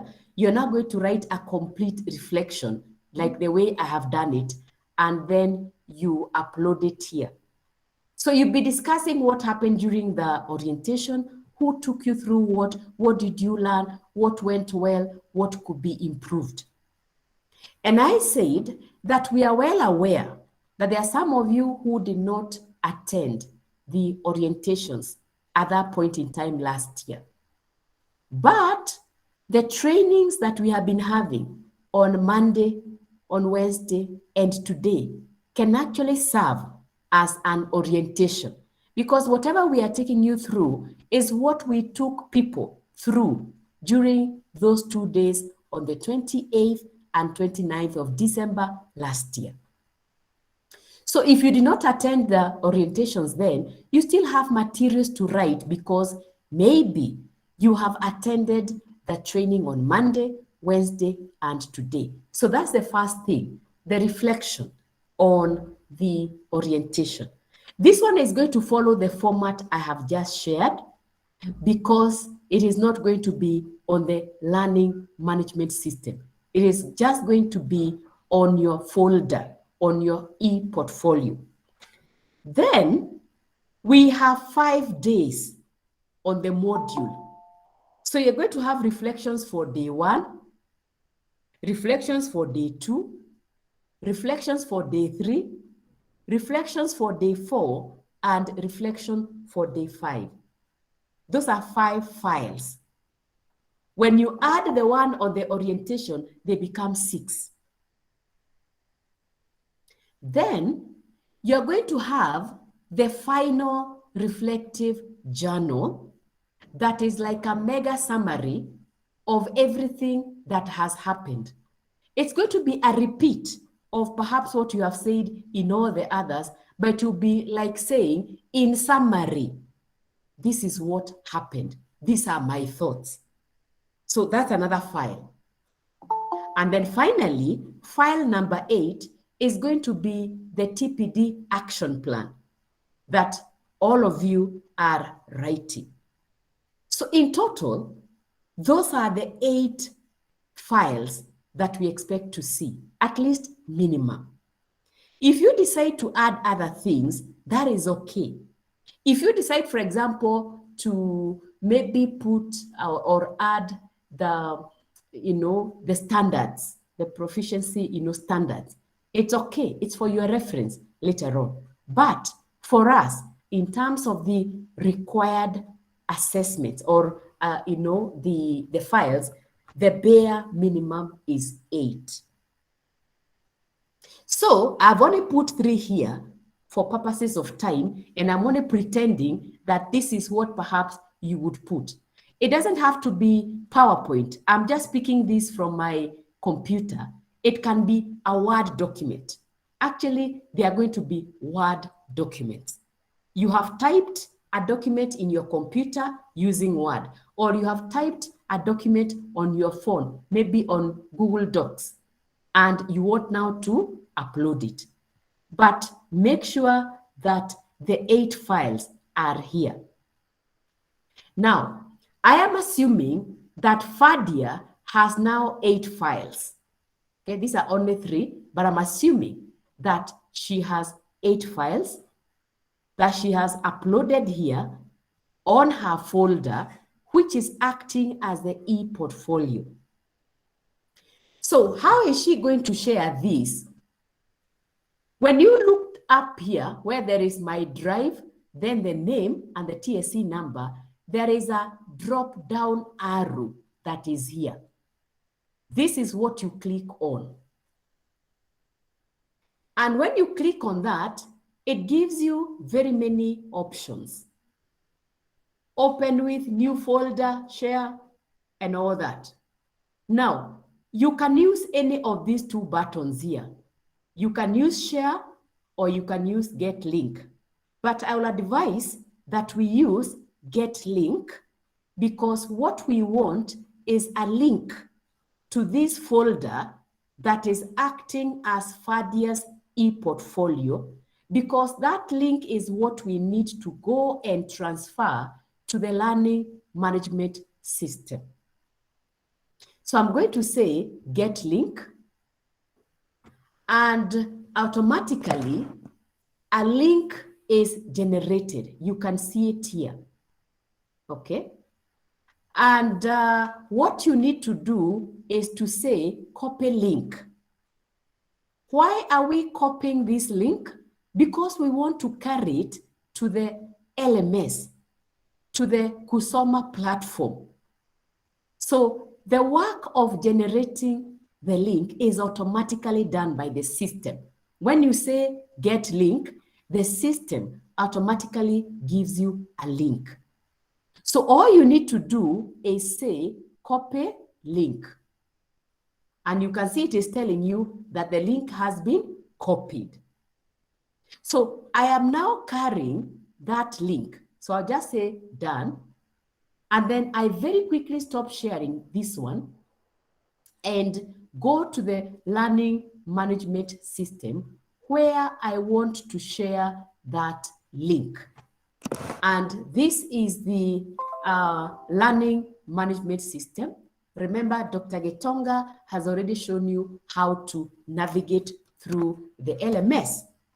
Now, where are you going to place that link? You will scroll all the way to the bottom of the module. All these are things that Dr. Getonga has taken you through. My interest is to go to the last part of this module or this interface, and this is where you have this assignment button, e-portfolio posts. This is where you are going to place the link to your folder, which is now serving as your e-portfolio. And once you have placed the link here, it is going to mark itself as done. So when you find words that are looking blue in the system, it means that they are hyperlinked. If you click on them, they take you to another opening. So I'm going to click on e-portfolio posts, and it is going to open to a place where I can now, give my link. So it is going to give you details. For example, it will tell you when you opened this and when the due date is. And it is going to give you status on whether you have submitted any link or not. Remember, what we have put is an assignment button so that you can place your link on it and then upload. So what this one is telling me is that I have already submitted a link for Nathan Munene, but it is not yet gone. It is still a draft. And therefore, what I'll do is to remove it. Okay, so I'm going to remove it so that I can show you how you place yours. So, because I've removed it, this is how from your end, you are going to see this, especially when you have not submitted anything.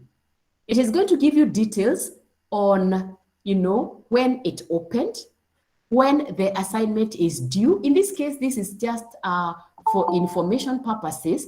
It does not mean that we are going to close the system on the 21st of February.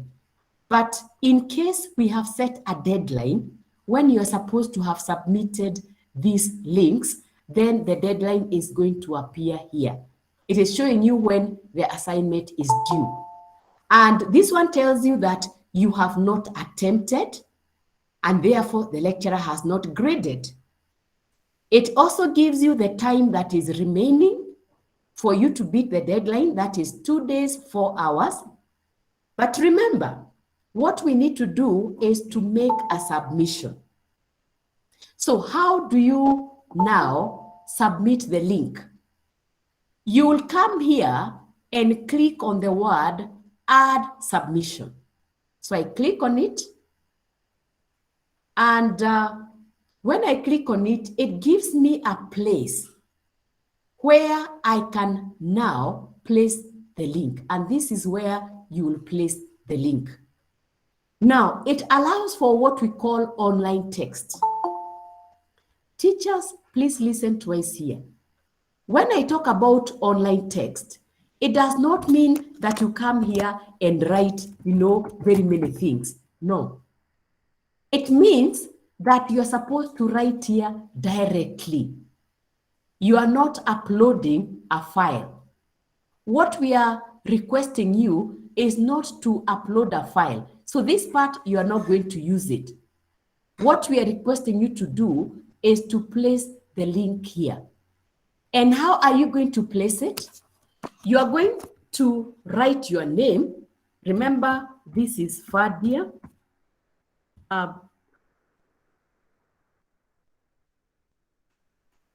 Abdul Karim, TSC number 567890. Would expect something like that. But remember, this is just a name and a TSC number. We have not yet placed the link. I am still carrying it. So how do you place the link?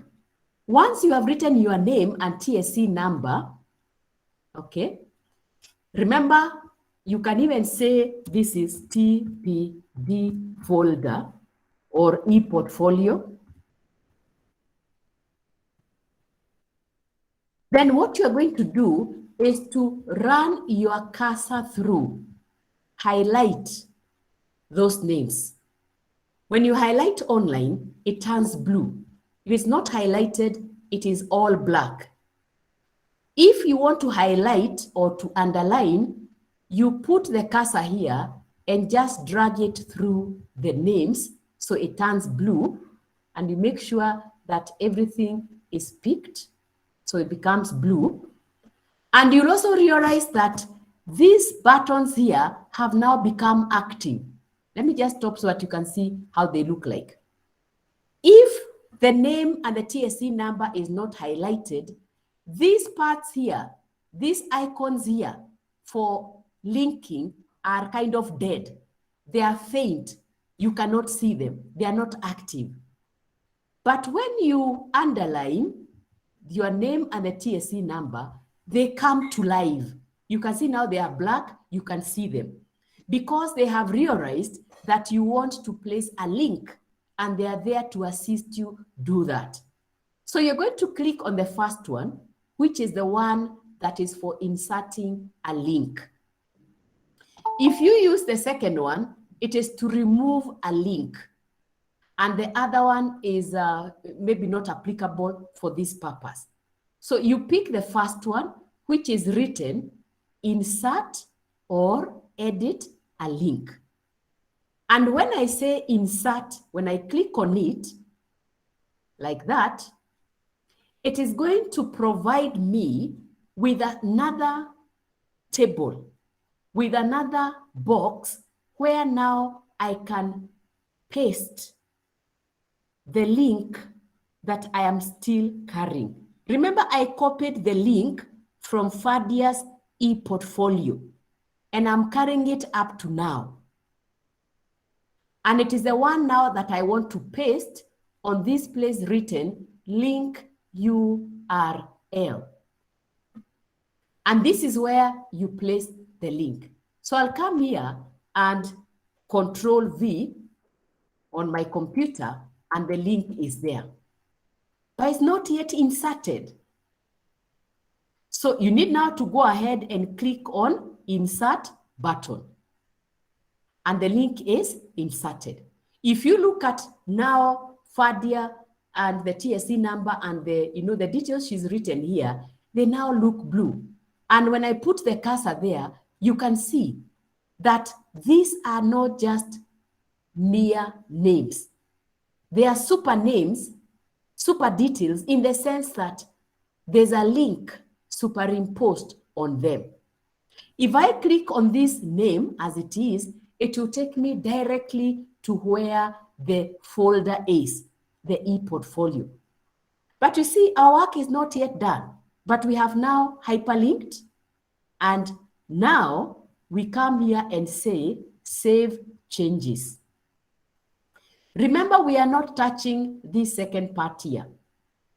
Here, we are not doing anything. We are not doing any file submission. We are writing directly. That is why it's called online text. So you write your name, TSC number, and indicate it is your e-portfolio. Then you run your cursor through it to highlight it.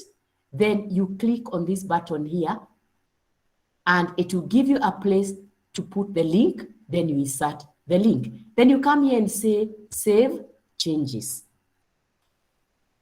Now, when you do that, it has not submitted your assignment yet. This is what you'll see from your end, that it is a draft, not yet submitted, not yet graded. Why is it a draft? Because you might want to edit. You may want to go back to it and say, edit submission. Or you may want to remove it altogether.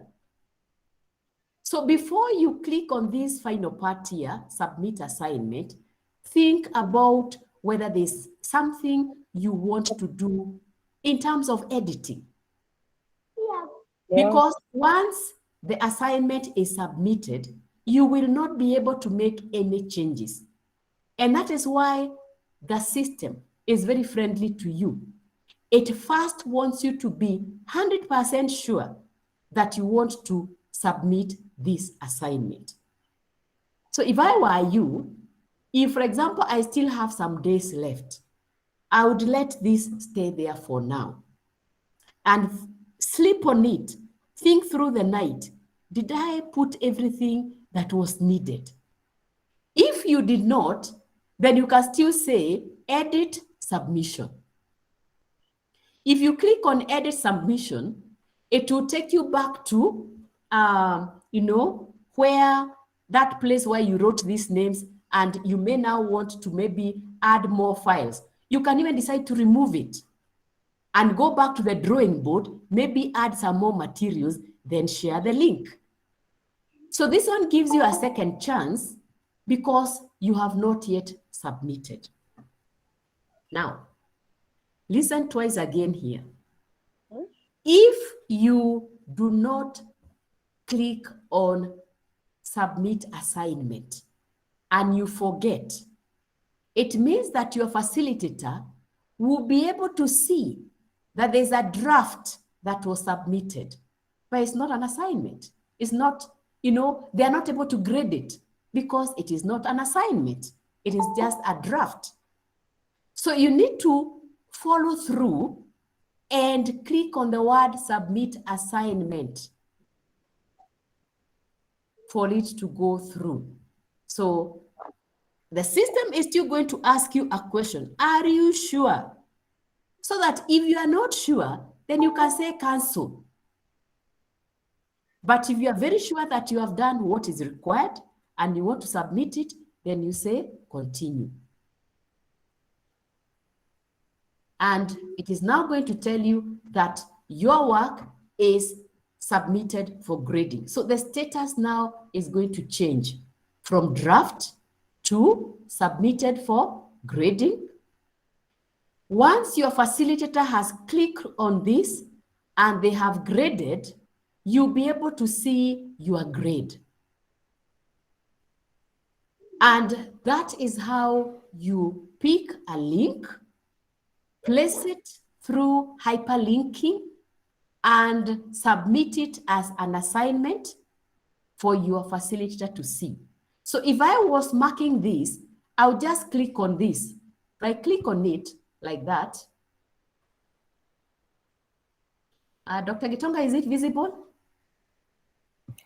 Yes, yes. You can see it has taken us back to where we were. So once I click on it, it takes me to this folder that Fadia created with the 8 files. And then I can navigate through the folder. I can look for all these 8 files and grade the folder. Dr. When you are there, Mhm. just one repeat on how to generate the link. Okay. When you are there, yes, thank you. So, please, class, look at that carefully so that you stop asking questions, making Dr. Mwaniki repeat again and again. Thank you. Yes. So we created a folder, we labeled it, and we added things. We added folders by going to the addition button here and clicking on new, then file upload. Many places in your computer are open, and for example, I can decide to add still another folder here. You are seeing the progress here, and once it is complete, that file will come here. So it is there now, so you can close there. So you can put as many files as possible here. But what we are saying is that do not put perhaps things that, we expect at least 8 files, and I've already told you which files. So assuming that Fadia has already put those 8 files, and she is now ready to share her folder, and her folder is what we are referring to as the e-portfolio. The word e-portfolio is just a difficult word for a folder. We have already created a folder, and that folder is serving the purpose of e-portfolio. So for you to share, you will come to this bottom, this arrow here. You see where Fadia's name is and TSC number. There's a drop-down arrow here where my cursor is. When I click on it, it gives me a dialog box with very many options. But remember, what I want to do is to get a link that I can copy and carry and paste it on the learning management system. So I am not interested in the other options that I'm getting. I am only interested in get link. So I click on get link, and automatically a link is generated. And it is this one here.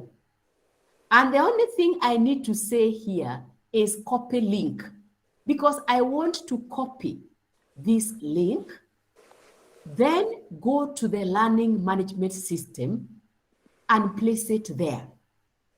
So I click on copy link, and the system tells me that the link has been copied. And that means that I am carrying it now with me. Then I can say here, done. And now I very quickly stop sharing this and I go to the learning management where now I'm supposed to, share, sorry, this is a share tab. Okay, I can go to,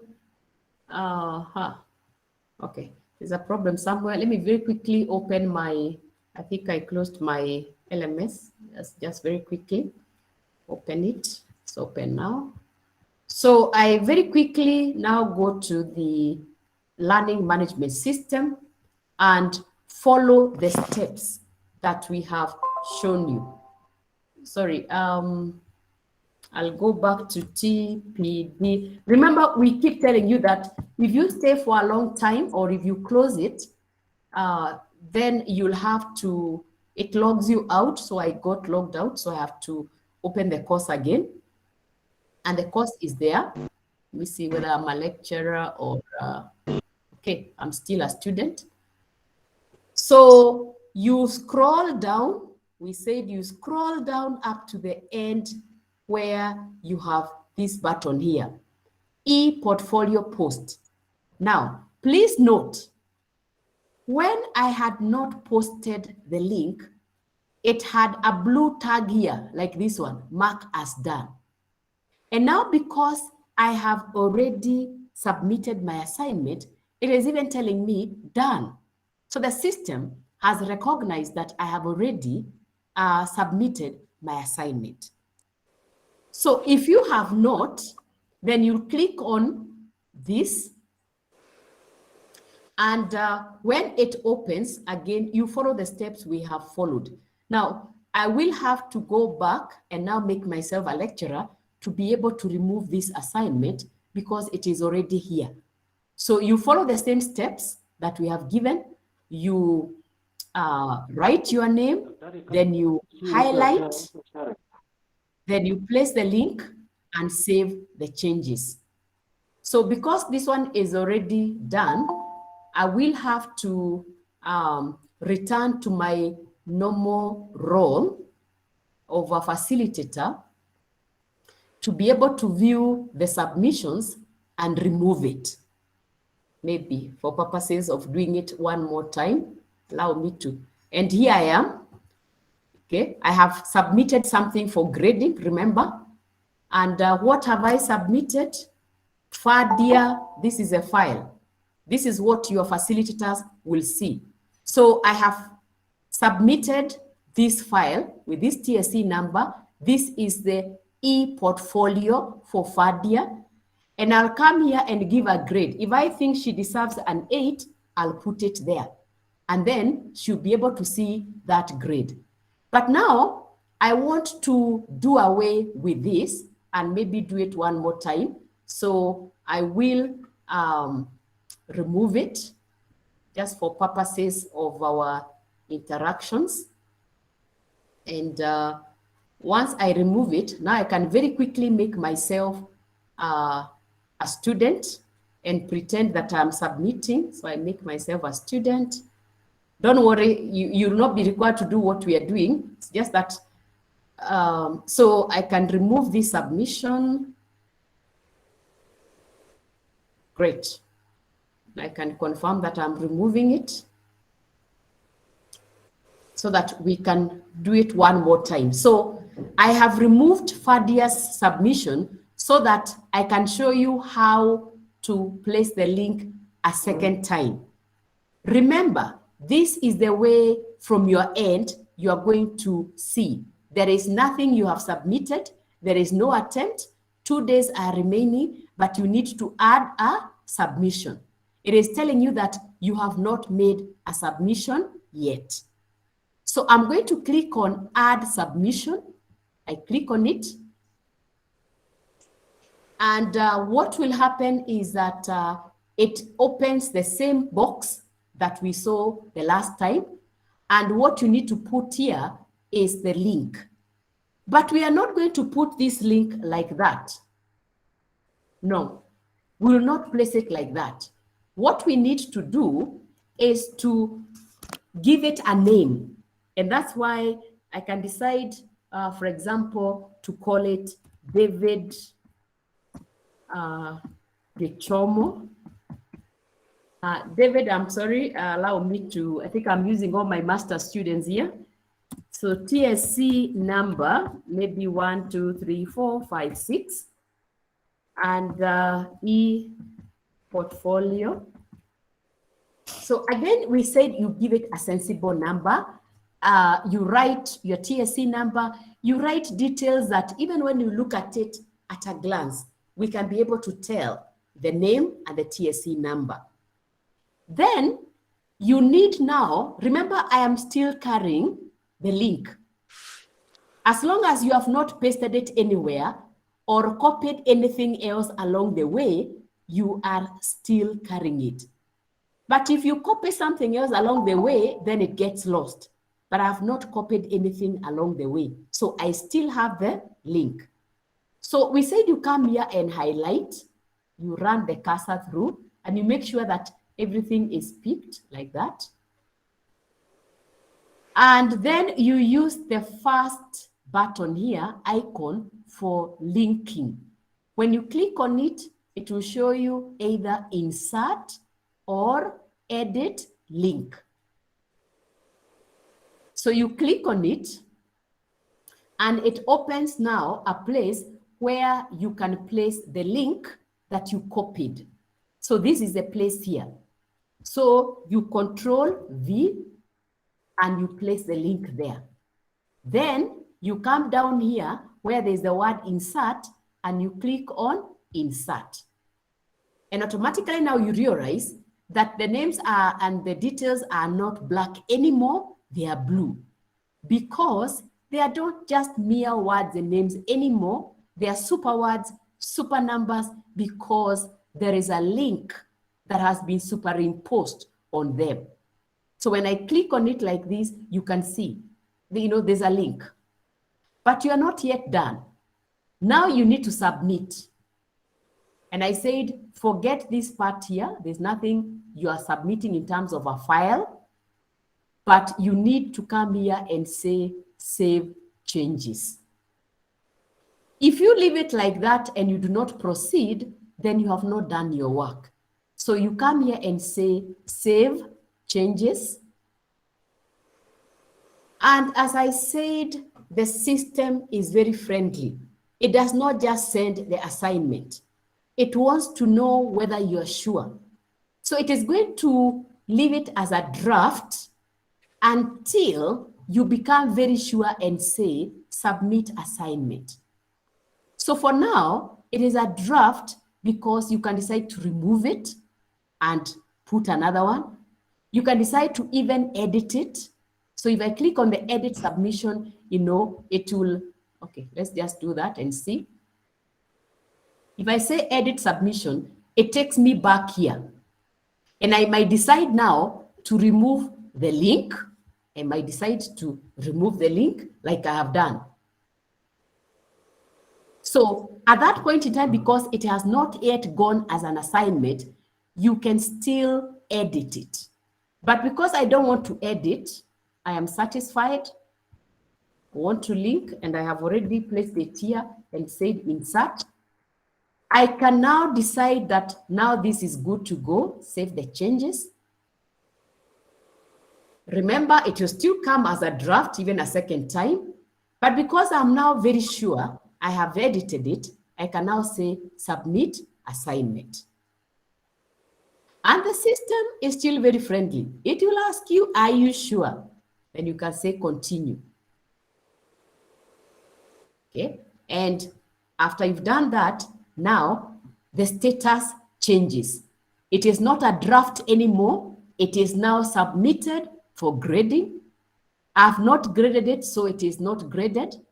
If I had given Fadia or David the 8, you'd be seeing the grade here, but the file is here and I can now decide, if I decide to click on it like that, it takes me directly to where, you know, the e-portfolio is, or where the folder is. So those are the steps for, you know, creating a folder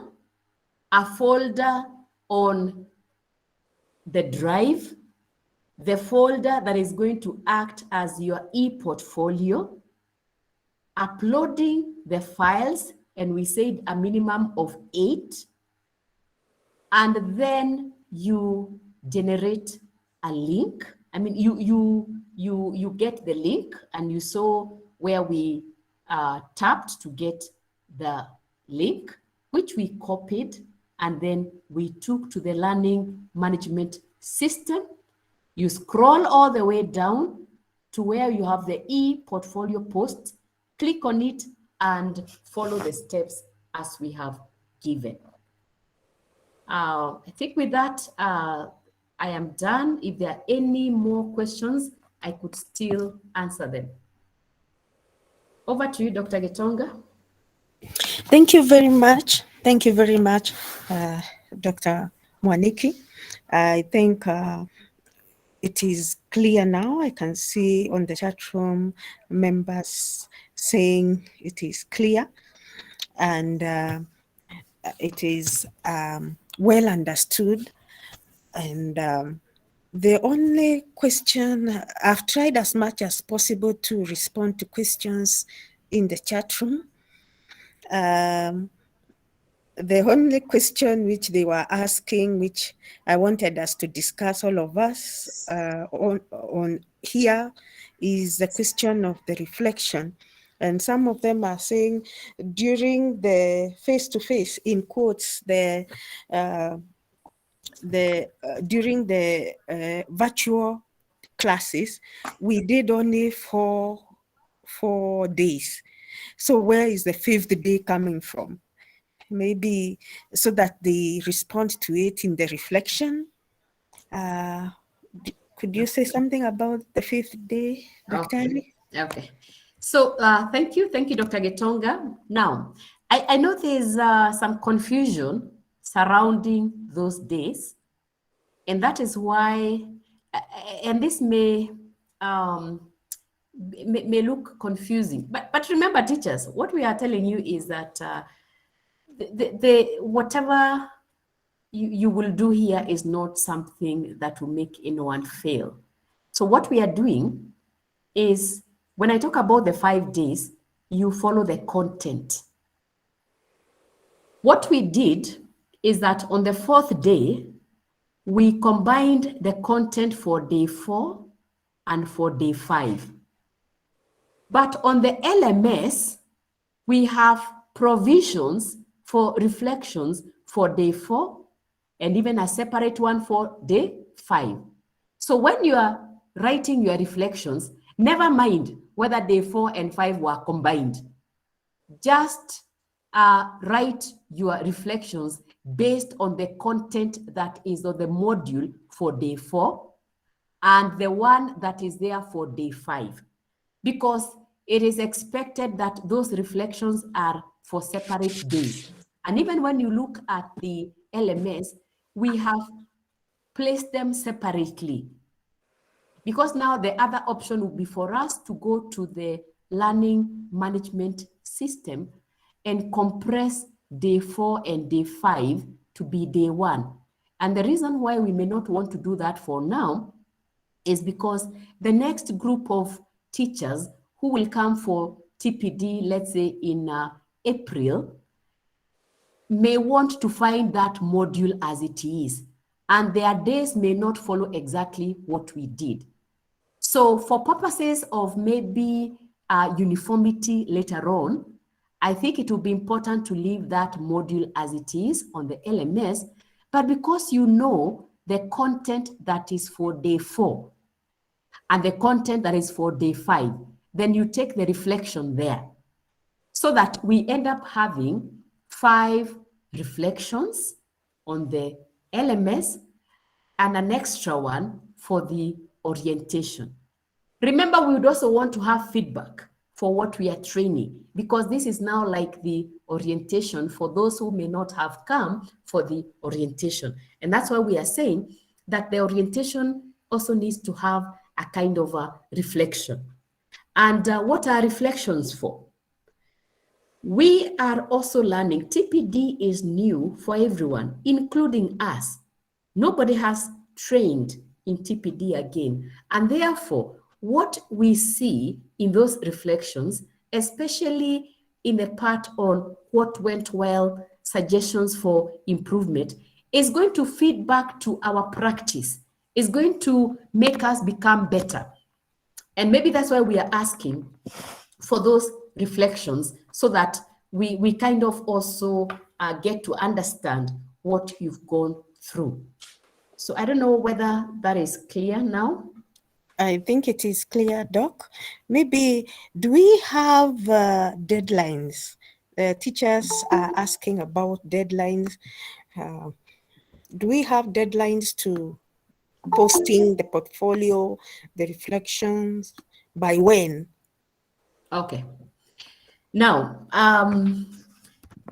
I will say, and I know this may really depend on facilitator, by facilitator, but the participants who are here from group 18, and there are very many, I have already shared my deadlines with you.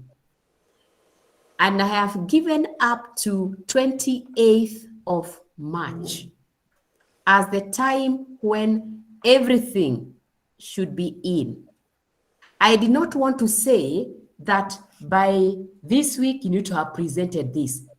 I am well aware, and I'm sure some of you will bear me witness, that I called you before I came up with that date. I called some of you and asked, what are your days like in March, in April? I know you have exams in the primary schools, KCP, KCSE is going to be done, marked.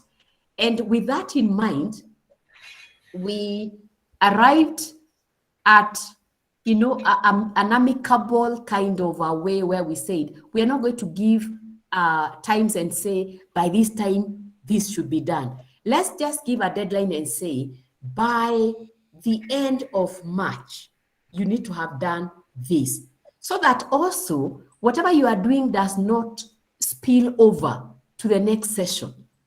You see, if you do not finish this work before the next session, then you're even going to have a bigger challenge, because you'll be trying to remember what happened on 30th of December, what happened on the 31st of December, what happened the first week of January. And now you're also thinking about the second session. And I can tell you that the second session is going to be heavier than the first one, because you'll be looking at 2 chapters. Here we only took you through 1 chapter, because we were aware that you'll be having maybe issues with the connectivity, learning to navigate through the system, and therefore we wanted you to have a lighter load. But come April, we are going to cover 2 chapters. And that means that we are going to do quite a lot. So if you allow it to spill over to April, I think then you'll have too much to do. So it is within your interest that you do this work at least before the end of March. How you navigate through, how you plan your assignments, I think I leave that to you. If you want to be doing maybe 2 reflections in 1 week, well, it is really up to you. But for my group, that is group 18, I have given 28th of March as the deadline. And I can almost tell that other facilitators may use that deadline. Thank you, and over to you, Dr. Gitonga. Thank you very much, Dr. Mwaniki. I think this is quite clear and members here are quite informed. So end of March, that's what we are saying. So you have time to think about your reflection and your e-portfolios. So I think, Dr. Most of the questions on the chat we have You have answered them as you talked. Others have tried to answer as much as possible. So I think with what we have now, the teachers will be able to submit their assignments, their e-portfolios, and their reflective journals. Just one question one of the teachers is asking, so after this, who can they consult if they are stuck? If they are stuck, where do they go? Okay, I'll try to answer that by saying, one, we have the TPD hotline, and I'm just about to put it there. Let me see where it was posted. One of you, could you please post the, I'm going back to see where it was posted because it is somewhere. It's okay, I'll post it. Just go on. I actually have seen it. So you will have this number. That is the TPD office line. And that number will be very, very important, especially where people are saying, I am not able to log in. Please reset my password. That is the number that you call. Give your TSC number so that they can tell the system programmer to reset your password. In case you have any issues or clarifications, that number goes directly to the TPD coordination office, and therefore you'll be assisted. Now I'm seeing people asking in which group am I, and I don't know whether to laugh, but by now you need to know which group you are in. Now, this training was for all the groups. Maybe that is where the confusion is coming in. This training was not just for group 18 or 4. It's just that the trainers are in those two groups, but we were training everybody, whether you're in group 1 all the way up to group 30, whatever. So you do not have to worry that maybe these are not your facilitators. Am I in the wrong group? No, we were training everyone.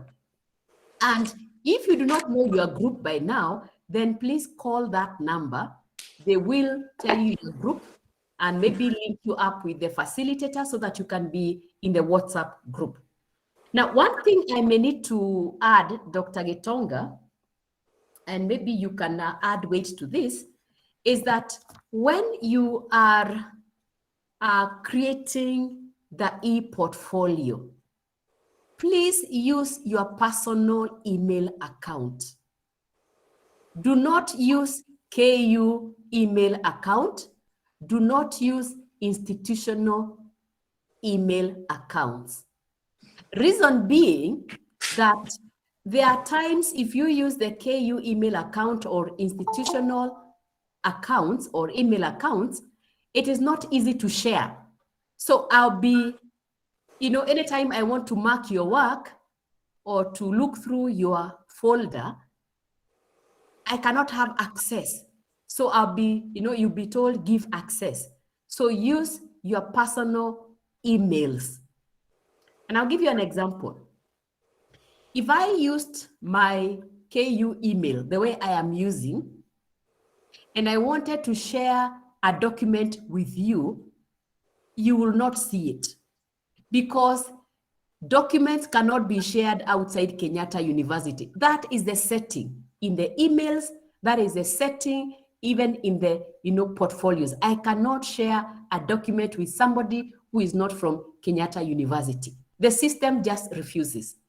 So use your personal emails, not the KU accounts. And I'm saying this because we try to go through what most of you were playing around with. And we noticed that whereas for many of you we were able to open, there was 1 or 2 files that we could not open. And when we checked, we realized where the problem was. Would you want to add something to that, Dr. Gitonga? Sorry, just to emphasize that once again, just as Dr. Ria said, please use personal email, your Gmail. If you don't have a Gmail account, kindly create one for this work. Again, not Hotmail or Yahoo Mail, no, Gmail account. Gmail. It's the Gmail which has the Google Drive. Thank you. So thank you so much, Dr. Mwaniki. I think we have done quite much today. Hello, Doctor. Yes, yes, Hello, Doctor. yes, yes. Yes.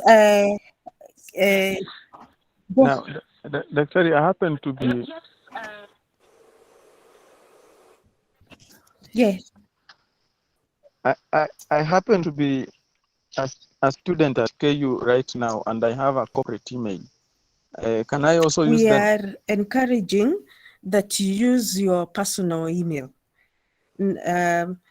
as much as possible. And in case you use your corporate email, then allow sharing. Allow sharing. Anybody with that link, anybody with the link can access, because there is a lot of protection. I think it is security with KU emails and KU with KU accounts. There is a lot of security where you cannot share when you are outside KU.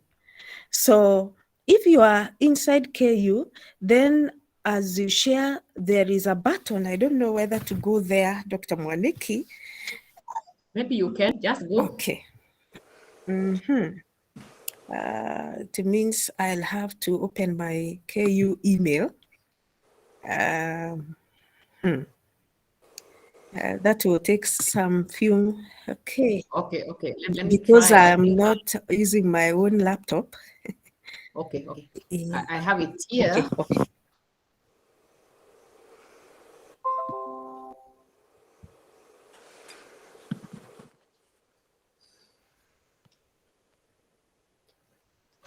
I think we can go to, which one did we use? Any of these?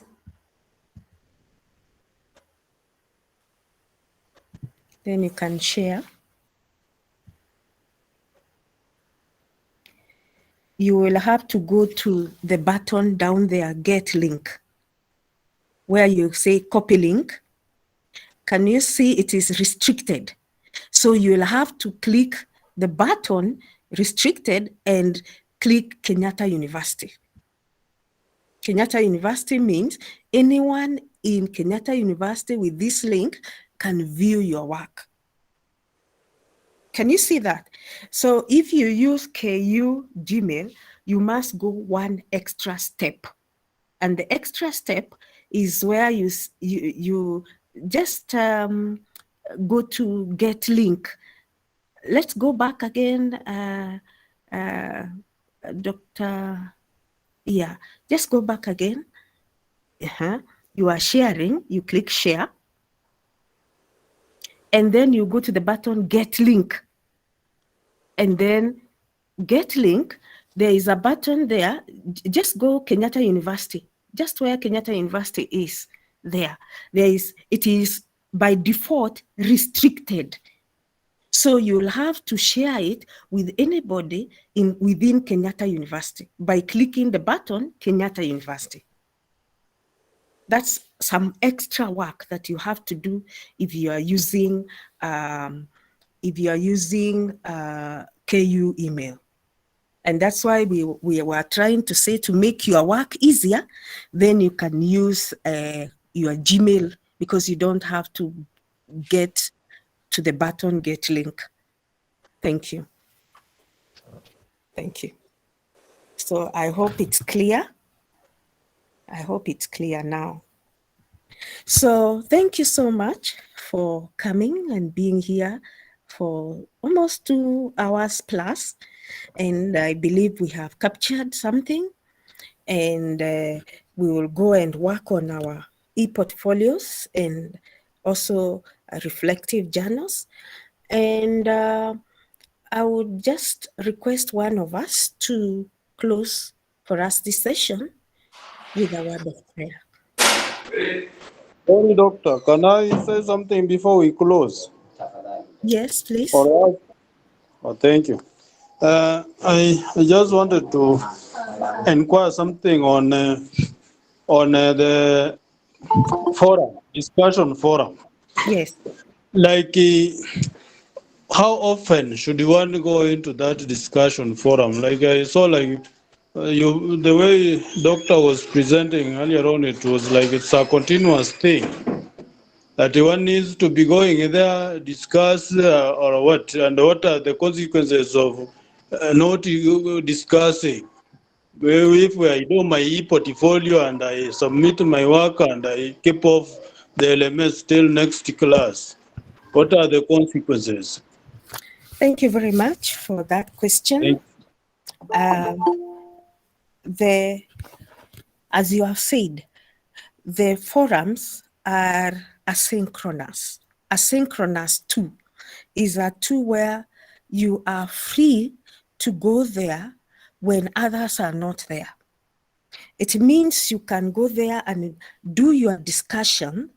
You don't have to be there when others are there. And one thing that was encouraged by the TSC is collaboration. One way to collaborate is through the discussion forums. And one way to track your participation is through those forums. Remember, I said you will be tracked and you'll be awarded points. So if you stay away and say, I'll come one day and do my reflection and leave, it means then you'll be graded at the bottom in terms of your participation in collaborative work. So it is important for you to post your discussions also, but it is flexible in that you can post when you are free and available. So you have time from now to March, end of March, to post your discussions, to post whatever you feel like posting in the discussion forum, and also critiquing what others are saying or making a contribution. And you can see even in the making of a contribution, you are not being told to contribute to everybody's work. You are being told to go to one or two or three, make your contribution, reply to their post, and learn from them, because it is learning from each other. You cannot say, I'll pick my journals or I'll go and post mine. There is a lot of learning in those forums. So it is important also to participate and learn and enrich your e-journal and your e-portfolio. Thank you. Okay, thank you for that. Maybe last one. Is there going to be a way when we will narrow this training to somebody's subject of specialization? Because like whatever we are doing right now, me, to say the truth, may not be applicable to what we do in class. I'd like a scenario where I'm shown the way to use in my subject area. Will there be a day like that? That's my question. Thank you. Now, can I take that, Dr. Gitonga?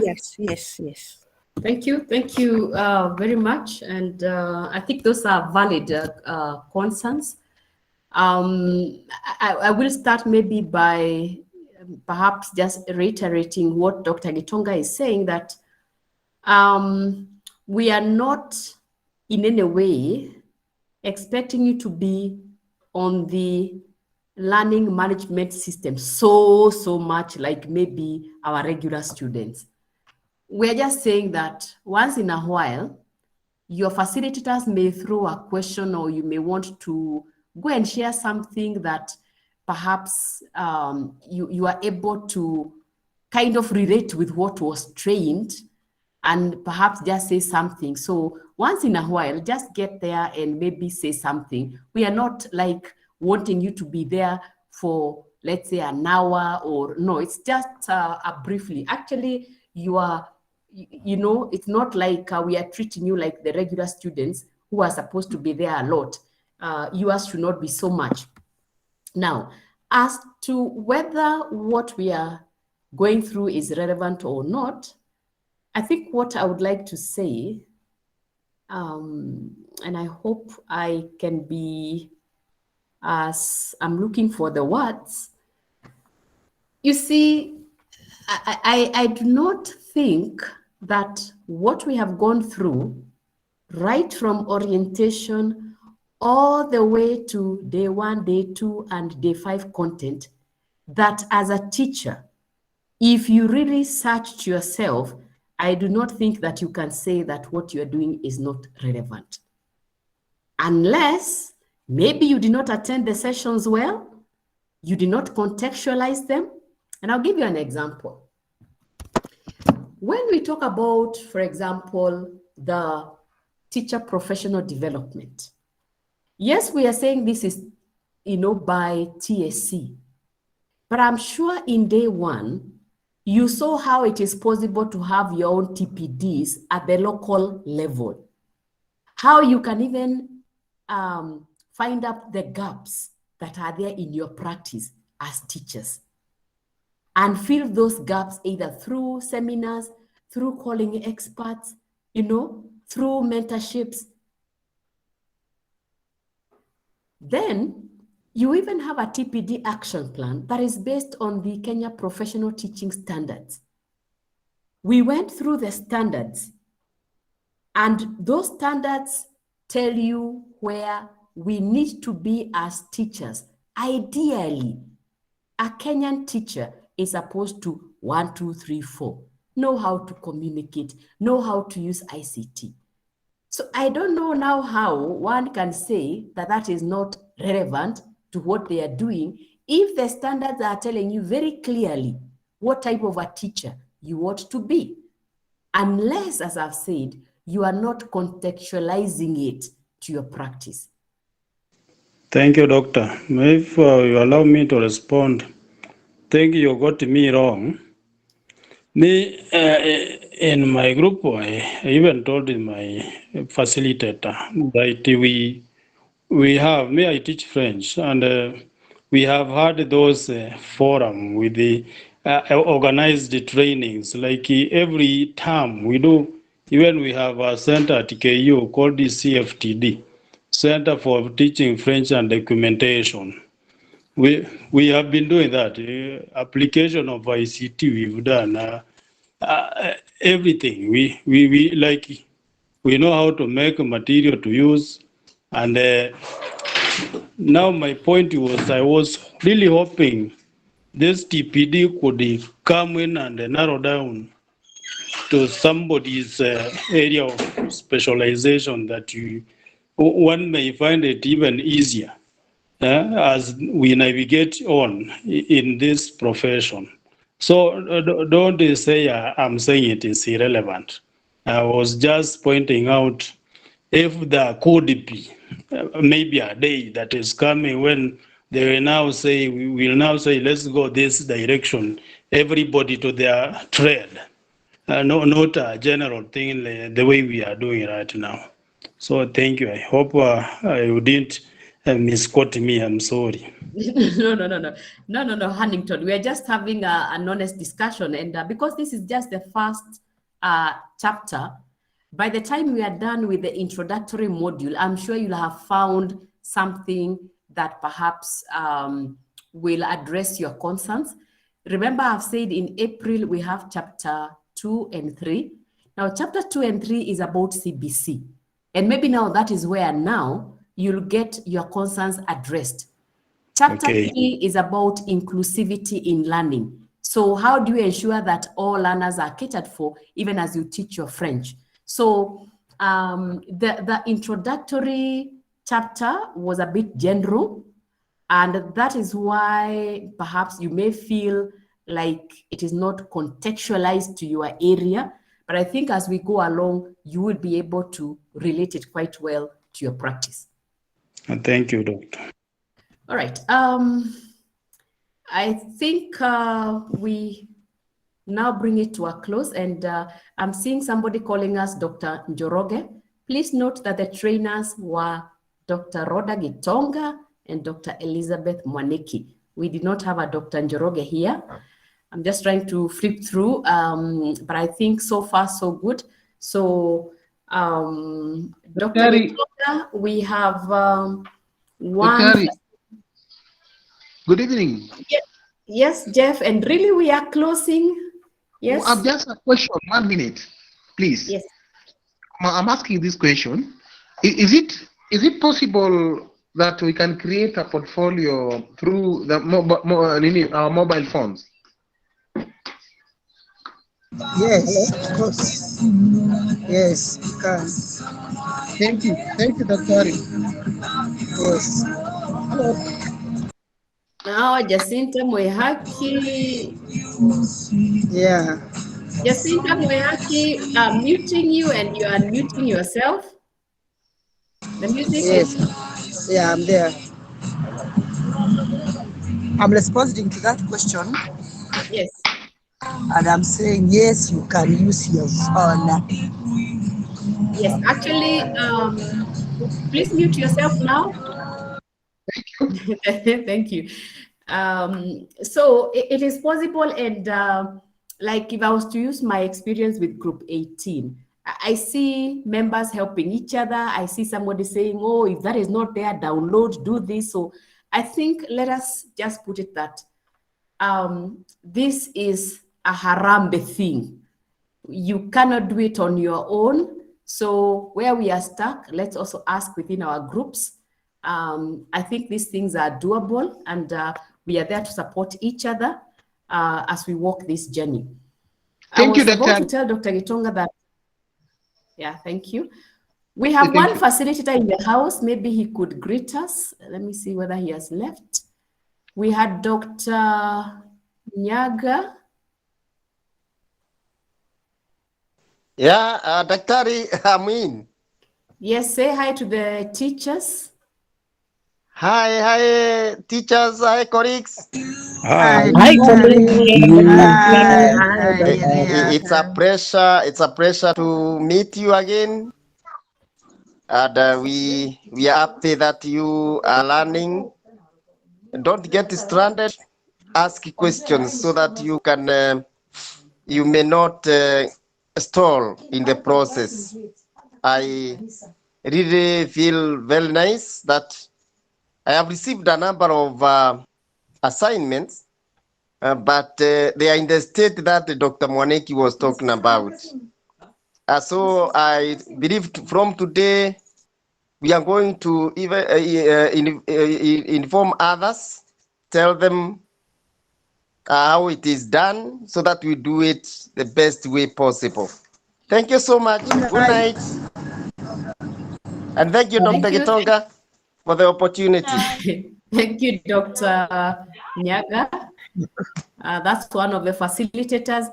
I'm flipping through the participants list. I do not see any other facilitator. So I think, Dr. Gitonga, we can bring it to a close. And because I may not talk after this, Dr. Gitonga will be closing the session. I truly want to... I had a question. No, please, let's close now. We cannot be here longer than this. It's too long. Let's just end it. If you have any other questions, let's address them through our group, please, because it's already 8:30. Some people are still in the office and they'll have to, go back home. Some are still on the road. We want to thank you. We want to thank you for your patience. Thank you for turning up in big numbers. And as I keep saying, with technology, you keep practicing. So we hope that after this, you're going to practice. Try to create all those assignments, upload them, because they're still going to be drafts. You can remove them if you want.